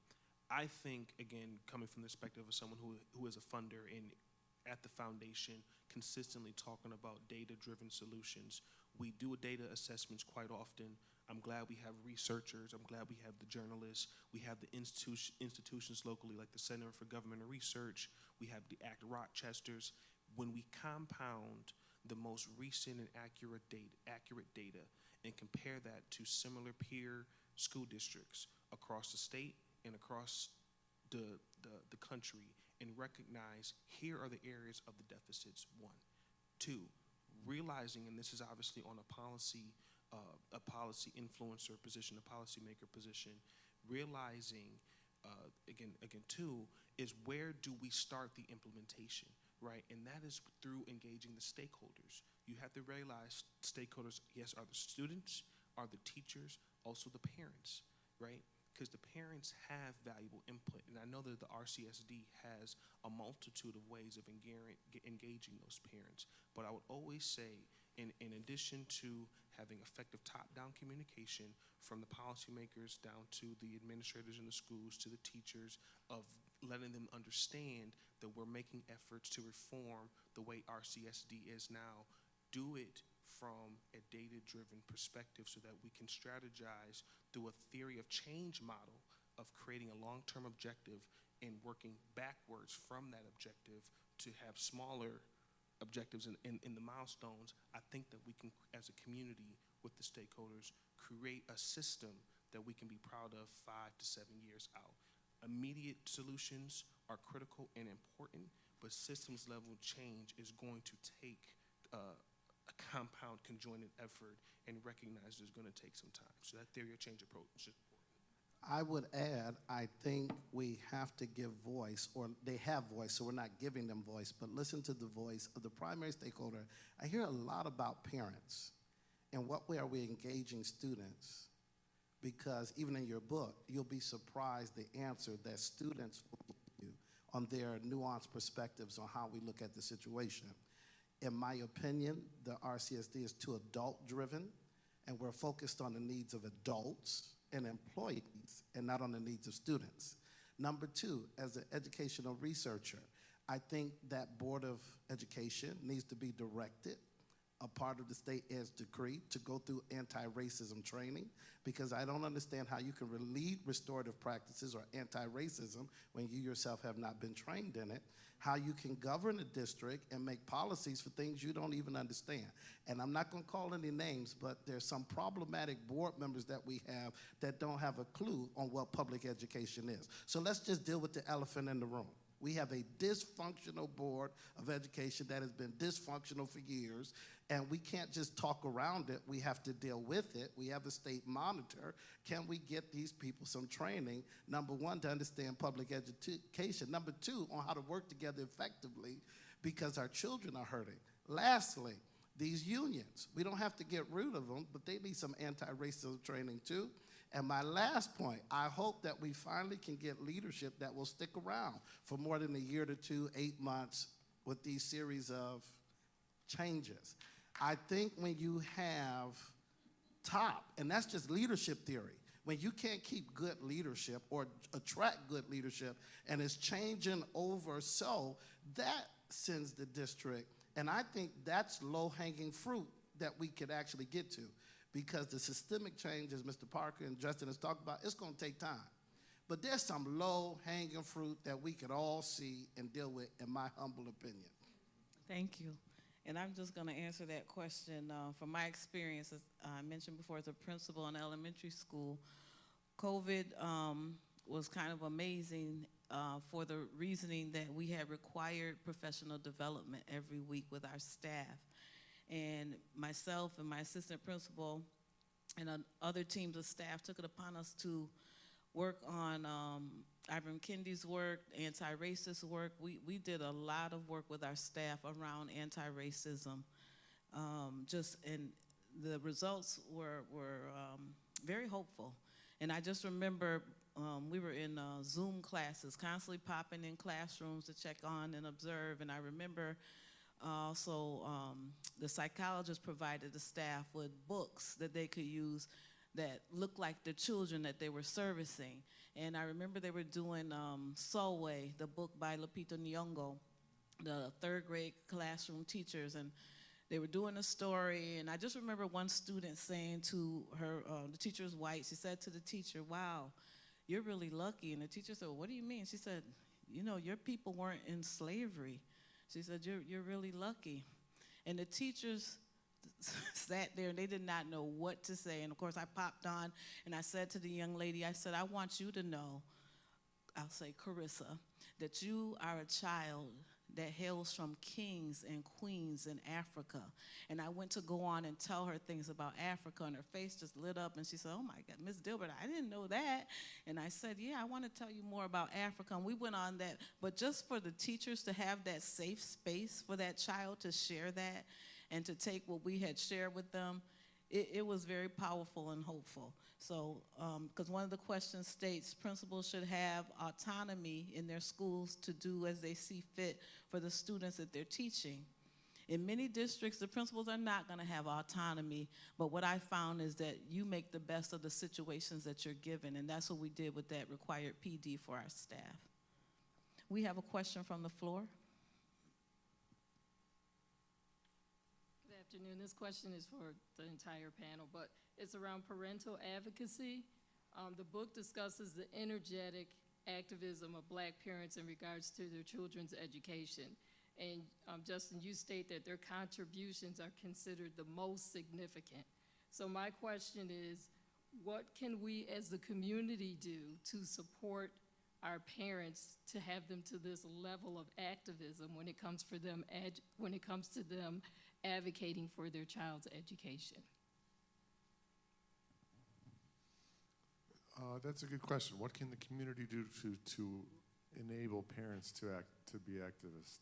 The first thing I would say is that I think it can be easy to underestimate the extent to which a lot of parents already are engaging in activism on behalf of their students. And it might not be a march on City Hall, but it might be in terms of securing services for their kids in special ed. It might be navigating through different problems at school. There are various organizations that work on that stuff. I'm thinking in particular of the Parent Leadership Training Institute. The parent group at the district has been resurgent, I would say, in the last little while. But you know, a lot of that stuff boils down to having the time to do it, you know, like having the time to read through all the stuff that comes home with your kid, having the time to think about it and get whatever help you need. So that, I think that very quickly gets into a broader question of supporting people in general and enabling them to do the things that they already know are the best for them. That's not a super helpful answer, but that's what comes to mind. She has her hand up. You're not on tape, so you got to use the mic. You know we're streaming. I'm sorry. Try not to say anything, but you know, I have two kids that graduated from the Rochester City School District. One, when he was in elementary school, when I met with the teacher initially, she was saying, you know, I think he's going to use some help, but we're going to wait and see. And I said, no, I don't want to wait and see. If you perceive that he's going to need help, let's look at what that looks like right now. Because why wait when he can get that intervention now to help him in the long run? So we set up a meeting. She canceled it. Now, this is a white teacher with him, is a black principal. And then I said, okay, so we rescheduled the meeting. My husband showed up to the school. They canceled it. Then, in the end, they tried to hold him back. I protested. I said, absolutely not. You will not keep him back. We had a meeting with the teacher. The teacher said that she thought he could use some intervention. I said, let's not wait, let's do it now. We showed up for the meeting the first time, she canceled it. We showed up again for the second time, she canceled it. You will not keep him back because this will destroy him. And this goes back to you talking about young black men and getting them to graduate. And and then the expectations, they rise up to what we have, the expectations we set for them. So I said, if no one at the school is going to advocate for him, I will. You will not keep him back. So she investigated what I had explained to her. Then she called me and she said, we will not keep him back. I said, absolutely not. So he moved on because I said, it's going to devastate him. He's probably going to not want to continue to go to school. He may decide he wants to drop out. He wants to graduate. And I'm going to work with him. And so when I stood up for him and I said to him, I said, now listen, you have no more chances after this. Either you're going to get in there, do the work, do the hard work, and get it done and graduate like you want to because you don't want to go and get a GED. You want to graduate and walk the stage. And he did. He walked the stage. He put in the hard work. We supported him. But had I not stepped in and said and advocated for him and protested and said, you will not, we as the parent, my husband and I, came to support him, and you did nothing. So I had another student at 58 school. His white AP teacher did not want him in the classroom. Now, Ruth Turner, who was the chief back then, and who was helped us to get AP in the schools, she said, first of all, they didn't want to let him in because I said I want him to take AP history because he did so great on the regions. I said, you do so good on the regions, you need to be taking more advanced classes. And so I told Ruth they won't let him in. They said, well, the teacher have to recommend him. Ruth said, absolutely not. If you want your child in AP classes, you can have him in the AP class. And so I stood in the gap and fought for that. He was AP history, so the teacher was like, well, this and that and the other, I'm thinking that maybe this is not a right fit for the classroom. So then I had Dr. Idonia Owens with me at the time, and she protested along with me from central office. She said, no, he will remain in this classroom, and you're going to give him an opportunity to show what he can do. Not only did he pass the class, but he scored high on his Regents exam. And this is the reason why, you push hard for your kids, because where they won't fight and they want to push them out because of the little time that they spent with them, and it won't give them the chance to really show what they can do and help them, and so I'm like, and I had the support. So thank God, also working in central office and knowing a few people had the support of the central office staff more than the school staff. So let me say, I want to add, because this is exactly the point. We all don't come with equal access. And so I want to go back to this. This is a very important point you're making, but I also want to say this. One of the strongest institutions that I tell and this is why I remain a part of the Black church, it is the only institution that continually Black people have been able to control. We need to create parent advocacy groups that are controlled by persons of color. And we need to collaborate with other advocacy groups that have like interests. Let me say that again. We need to create parental groups. Like Justin points out, if I'm dealing with a woman who is working 16 hours a week with 5 children, one of those children having mental health needs, she's not a not engaged parent. She just can't come to school at the time that you're setting the meeting. And I know this as a pastor. But again, you wouldn't know that if you don't have cultural competence or humility. You schedule parent-teacher night on Wednesdays when most Black people go to Bible study. And if it's down to going to the school meeting or come to church so I can cope, I'm going to church. Why don't people having these meetings? And these are some things that I talk about in school districts. I say you have no cultural competence with the people you're trying to reach, right? So just a little knowledge goes a long way. So I think parents can advocate, but then there are people who can advocate on behalf of you. You can appoint advocates for your children who are more knowledgeable of the system. And I think that's what I want to suggest to that comment that you raised. You don't always have to do it yourself. I cannot tell you how many calls we field at our house, like we're resident expert advocates. We will where we can. But sometimes what Ruth and I are doing are just connecting people to resources in their community to help them engage. And I think that's important because we have different levels of privilege, even as Black and brown people. People who work at the district, what I call insiders, people who are middle class and not poor. I come from a working class background, right? From the projects, Hanover High Rise, that's a whole nother conversation, right? But I had this support of teachers who look like me, administrators who look like me that pushed me. I'm here because of them. Thank you. We have another question from the floor. Hi. Can you guys hear me? Yes. Okay. It will turn down for you. Oh, okay. All right. So with everything going on in the news with them like banning books and certain curriculum, what advice would you give to a parent trying to find the right school for their child, whether it be private, charter, public, or homeschooling?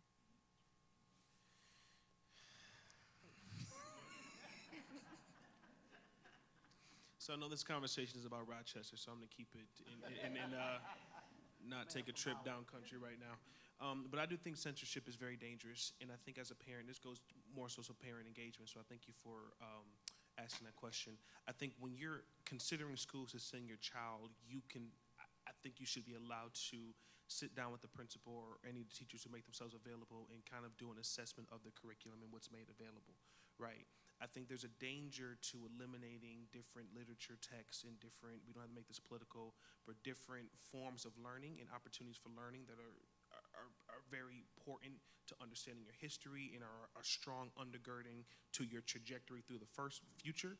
Those who don't know the history are doomed to repeat it. That's a fact. I think you should be able to assess the quality of the different schools that are available to send to that are available for you to send your child to, both within the public school district and also within the private school district.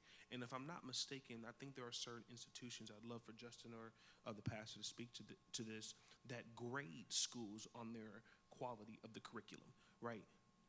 Take note of that. Some sites are not coming to me at the moment. It might take a little bit of extensive research, but look at schools that are specifically graded within the Rochester School District. And if you come to a satisfactory, call those schools to that meeting and ask questions to kind of examine the curriculum, because absolutely censorship can be a danger, and you want to make sure that your student are getting the right forms of tutelage through the educational experience. We're comparatively lucky in New York and in Monroe County.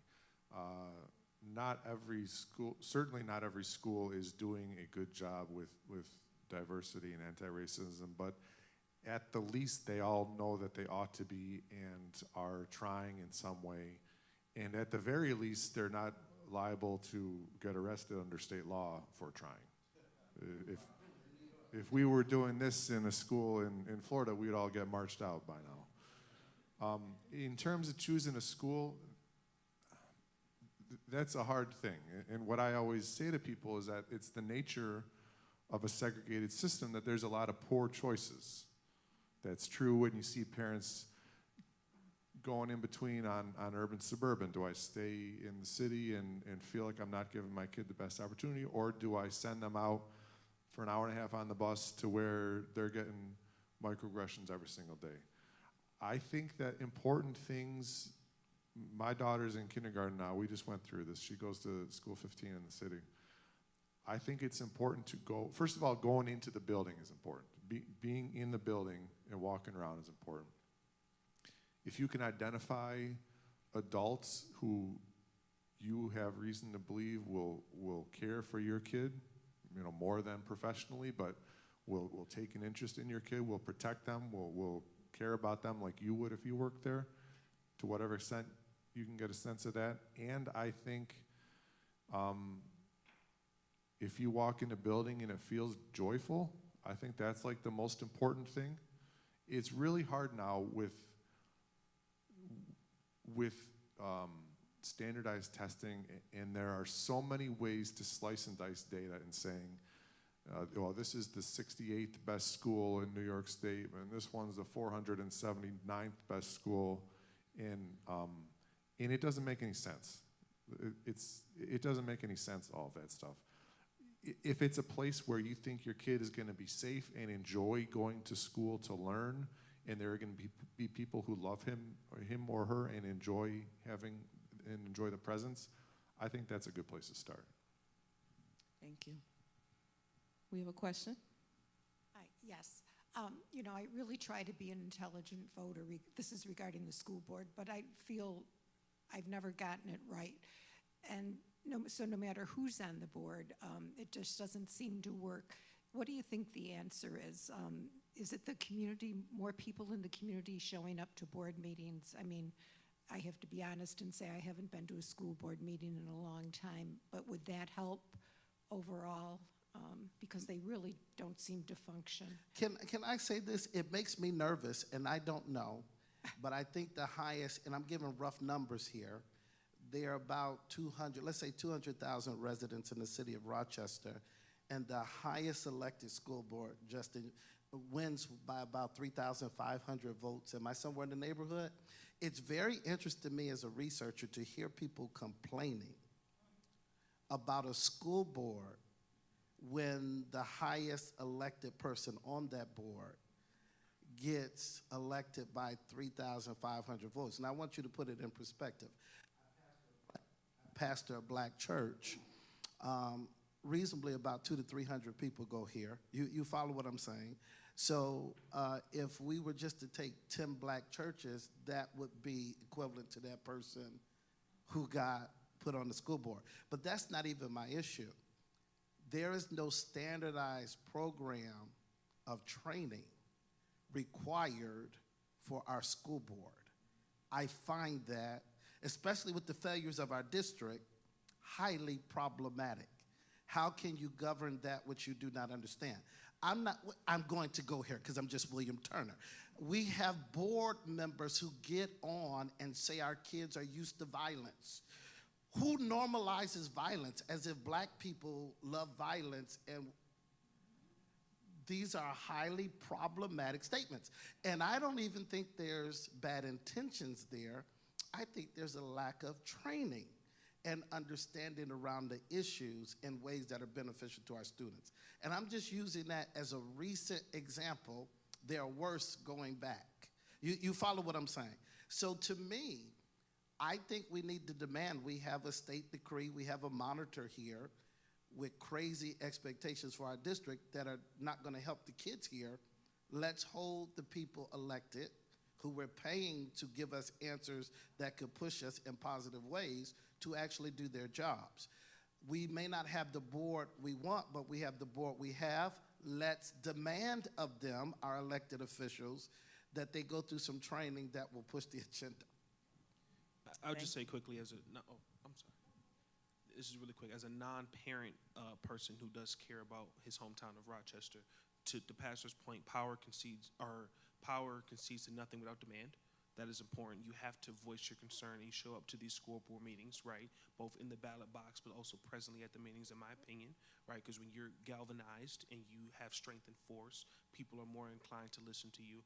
But also being a smart voter and a smart constituent, you want to help create, particularly during election years, and this is not a campaign speech, but particularly during election years, you want to ensure that you have a school board that's reflective of the community. I know we see now, I don't know his name, and again, this is not a campaign speech, there's a young man who I believe is 18 is running for school board, right? That would be somebody, I believe, I don't know the whole age demographic of the school board, someone that's the closest to have now graduated from high school. And if someone who's as astute and intelligent, anyone of that age demographic or similar demographics can speak to challenges that they had just experienced a year or two prior and can encourage people of their demographic and parents of similar demographics to join the school board meetings, that's critical, right? We can't, to the pastor's point, in a city of nearly 200,000 residents, only have 3,500 people present of eligible voters to show up and vote about who sits on the school board, because we can't have both antiquated and we cannot have, I would say, divisive positions about how violence is normalized in culture. So, you know, that can speak to maybe we don't need to progressively do something about that. You don't want to have those dilemmas. It's going to take stakeholders to rise up and show up. Now, I would just add, so showing up to board meetings and prodding elected officials is always a good thing. That's my whole career. That's what I do. So I think you should do that. But also, to bring it back to kind of my thesis, this is a good example of let's think on two levels at once. Yes, so let's posit there's one person or two people or up to 7 people on the board who are not that great or are actively harmful, and we could do better. We could replace them, and let's all think of names of who we could replace or who we could replace them with. Also, the job we've given those people is to educate every student in a district where half of them are living under the poverty limit, which is $26,000 for a family of 4, where a quarter of them have a disability, where 1 in 10 is homeless at least one night in a given year. So in my opinion, you could elect Jesus, Mary, Joseph, Matthew, Mark, Luke, and John, and you're still not going to get there. They could do better. They could improve the graduation rate by 3 points or 4 points or 6 points or whatever. But let's think about generally what we are asking of our institutions, including the school board. Thank you. I'm going to read this question, talking about charter schools and competing with the district. As a parent of a child of a charter school, I feel like the children are being handed down a poor education. The teachers are teaching at a low standard because they themselves do not understand the content, and then they locate themselves in suburban areas. How can we fix the problems where the focus is more on how the building looks rather than educating the children?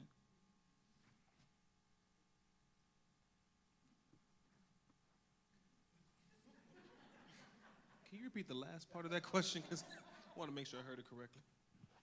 The last part says, how can we fix the problem where the focus is more on how, they're saying the focus is now more on how the building looks rather than educating the children.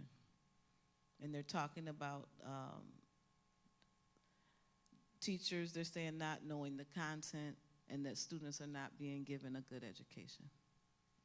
So I think charter schools are a good example of fitting into this, the Plessy versus Ferguson mindset.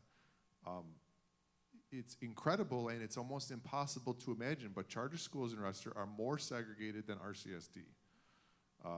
RCSD, I think, is 89% non-white, and charter schools are like 92%.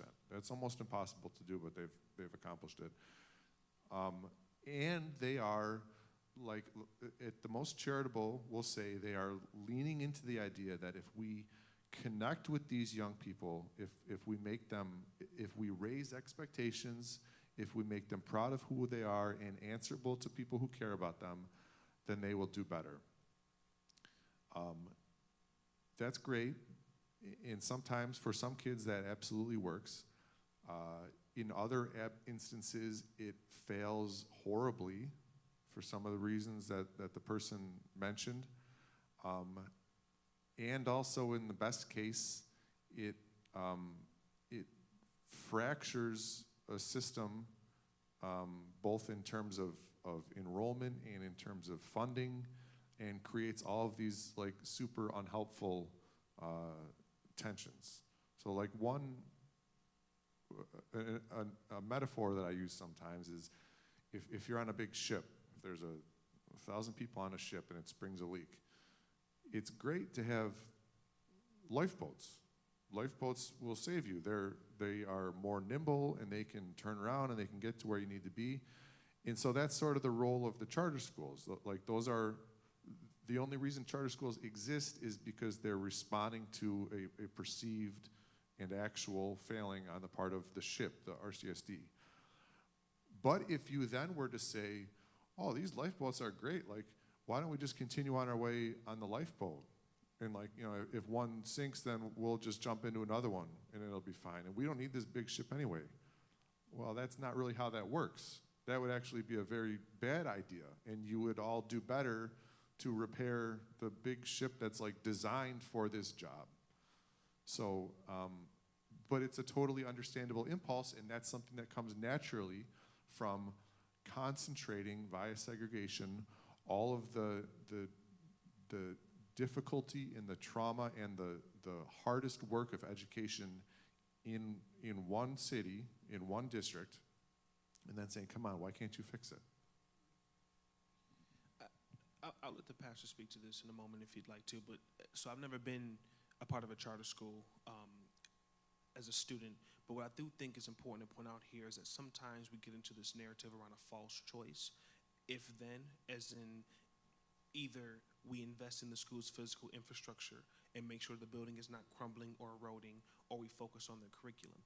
And I don't think that we should choose either or in that context. I have been in school settings, right, where the wall may be decaying or part of the roof looks like it's about to cave in, or, you know, it doesn't look like a state-of-the-art type of institution, or that some of the technology, smart boards, equipment that we're using aren't up to par as counterparts in other peer students at other schools. That's important.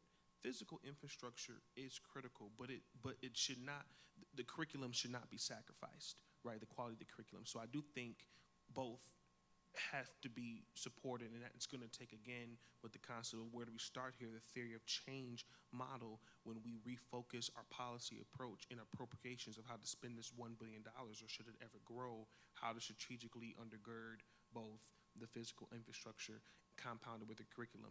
The other quick aspect about teacher effectiveness in the classroom, I think that's a regulation, and I'll allow Justin or the pastor to speak to this, about how we credential our teachers, ensuring do they have the proper training to be actually to teach the courses that we've hired them to teach. And I think that's part of the human resources process to ensure that we're putting someone in front of our students who have the ability to actually give the proper tier of education. That would be my opinion. And I want to push back because I think that this is where Justin has been kind of taking us, and I agree. We have to have a two-prong. I don't see it as an either-or. I see it as we need to be doing two things at once. You need lifeboats, but you need to be repairing the ship. I think we have to be careful with the false narrative that there is nothing that the RCSD is doing that as well. I think restorative practices, I think the revision of the code of conduct are very important things, but also let me say this. There are unsung teachers in the classrooms and administrators who could have retired, who should have retired, that are not heard, that are burnt out, that are not supported. This issue is complex on so many levels, but what I'm trying to say here, there are policies and procedures that are already on the books. If we would actually utilize them, that could begin to repair some of the damage. We're not going to solve this problem overnight because it was, as Justin points out, it was created over decades, maybe even a century. But we need to begin to do what we can do in the short term while also changing it systematically in the long term. I think we need to do both. I think we need to do both. Thank you. We have questions from the floor.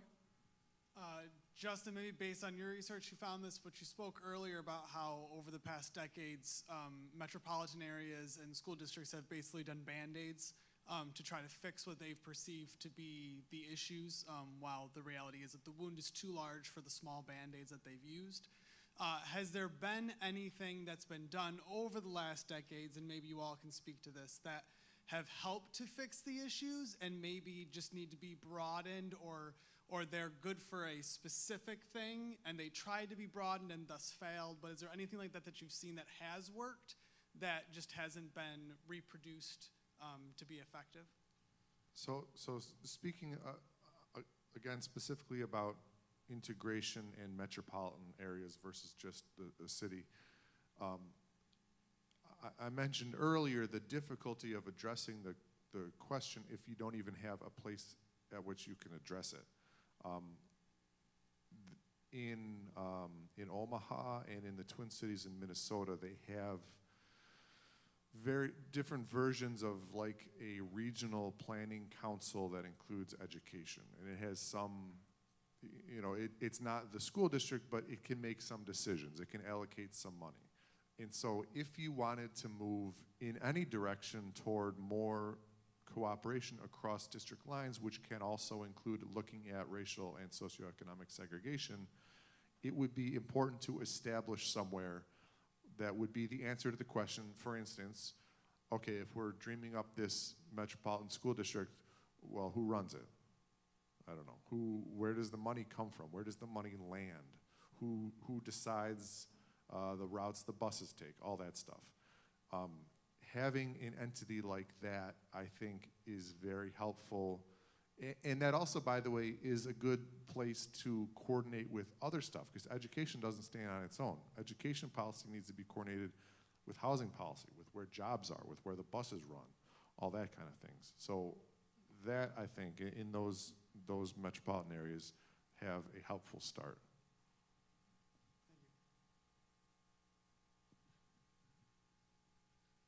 Good afternoon.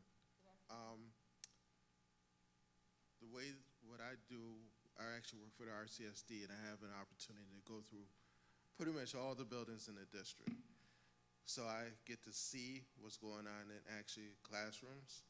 We basically need to get rid of qualified immunity for teachers, because I could literally walk through a building and I could tell you who's effective, who's not effective, who doesn't have classroom control. So it seems like we have a big problem with a lot of teachers that just don't need to be there.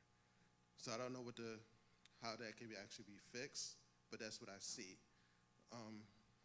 Also, I've had an opportunity to actually go to a lot of suburban districts, And believe me, the kids are just as bad out there as they are in the city. There's this perception that all of our kids are really bad and there's issues and whatnot. I see them in the suburban schools as well. So I don't know what the difference is in outcomes and whatnot, but that's what I've seen over the course of my career. Well, what I would say about that is, so I went to Penfield, I mentioned that. I had bad teachers. I had teachers that just rolled out a movie every day in class. But the difference is, my whole success or failure wasn't pinned on the ability of superhuman teachers to lift me up and into college and into the workforce. Because I had, like all of those other difficult to define or sometimes easy to define resources that were accruing around me. So there's no question there's teachers in our CSD who shouldn't be there. That's also true in other districts. It's also true that, again, like I said about the social workers, there's not 1,000 culturally competent, well-trained teachers like sitting on the sidelines waiting to get tapped in, So there's a lot you can do on teacher quality. And also, again, what exactly is it that we're asking these teachers to do for us as a society? Thank you. We want to thank everyone at this time. We're going to end the question period, and we're going to turn it over to Ruth Turner. Thank you. Can we just put our hands together for this wonderful, wonderful community panel discussion we had? We want to thank our moderator, Sharon Dilbert, who is just amazing. Also, Dr. Turner, our panel member, Virgil Parker, and of course, Justin Murphy. Let's put our hands together one more time. I am so proud to call you my friend. First time for everything, right? What we're going to do is that Mr. Murphy will be available to sign and autograph your books that you purchased. And if you didn't purchase a book and you would like one, he will be available in the foyer to do so. We ask everybody to join us for some refreshments before you head out. And again, thank you for being here. But more importantly, let's work together as a community to address all the things that we've heard. We don't want it to be where we've talked about educational segregation and the bigotry of low expectation. We want it to be where, what can we do individually and collectively, right, to help address some of those concerns. So again, thank you for coming out, and have a great rest of the day.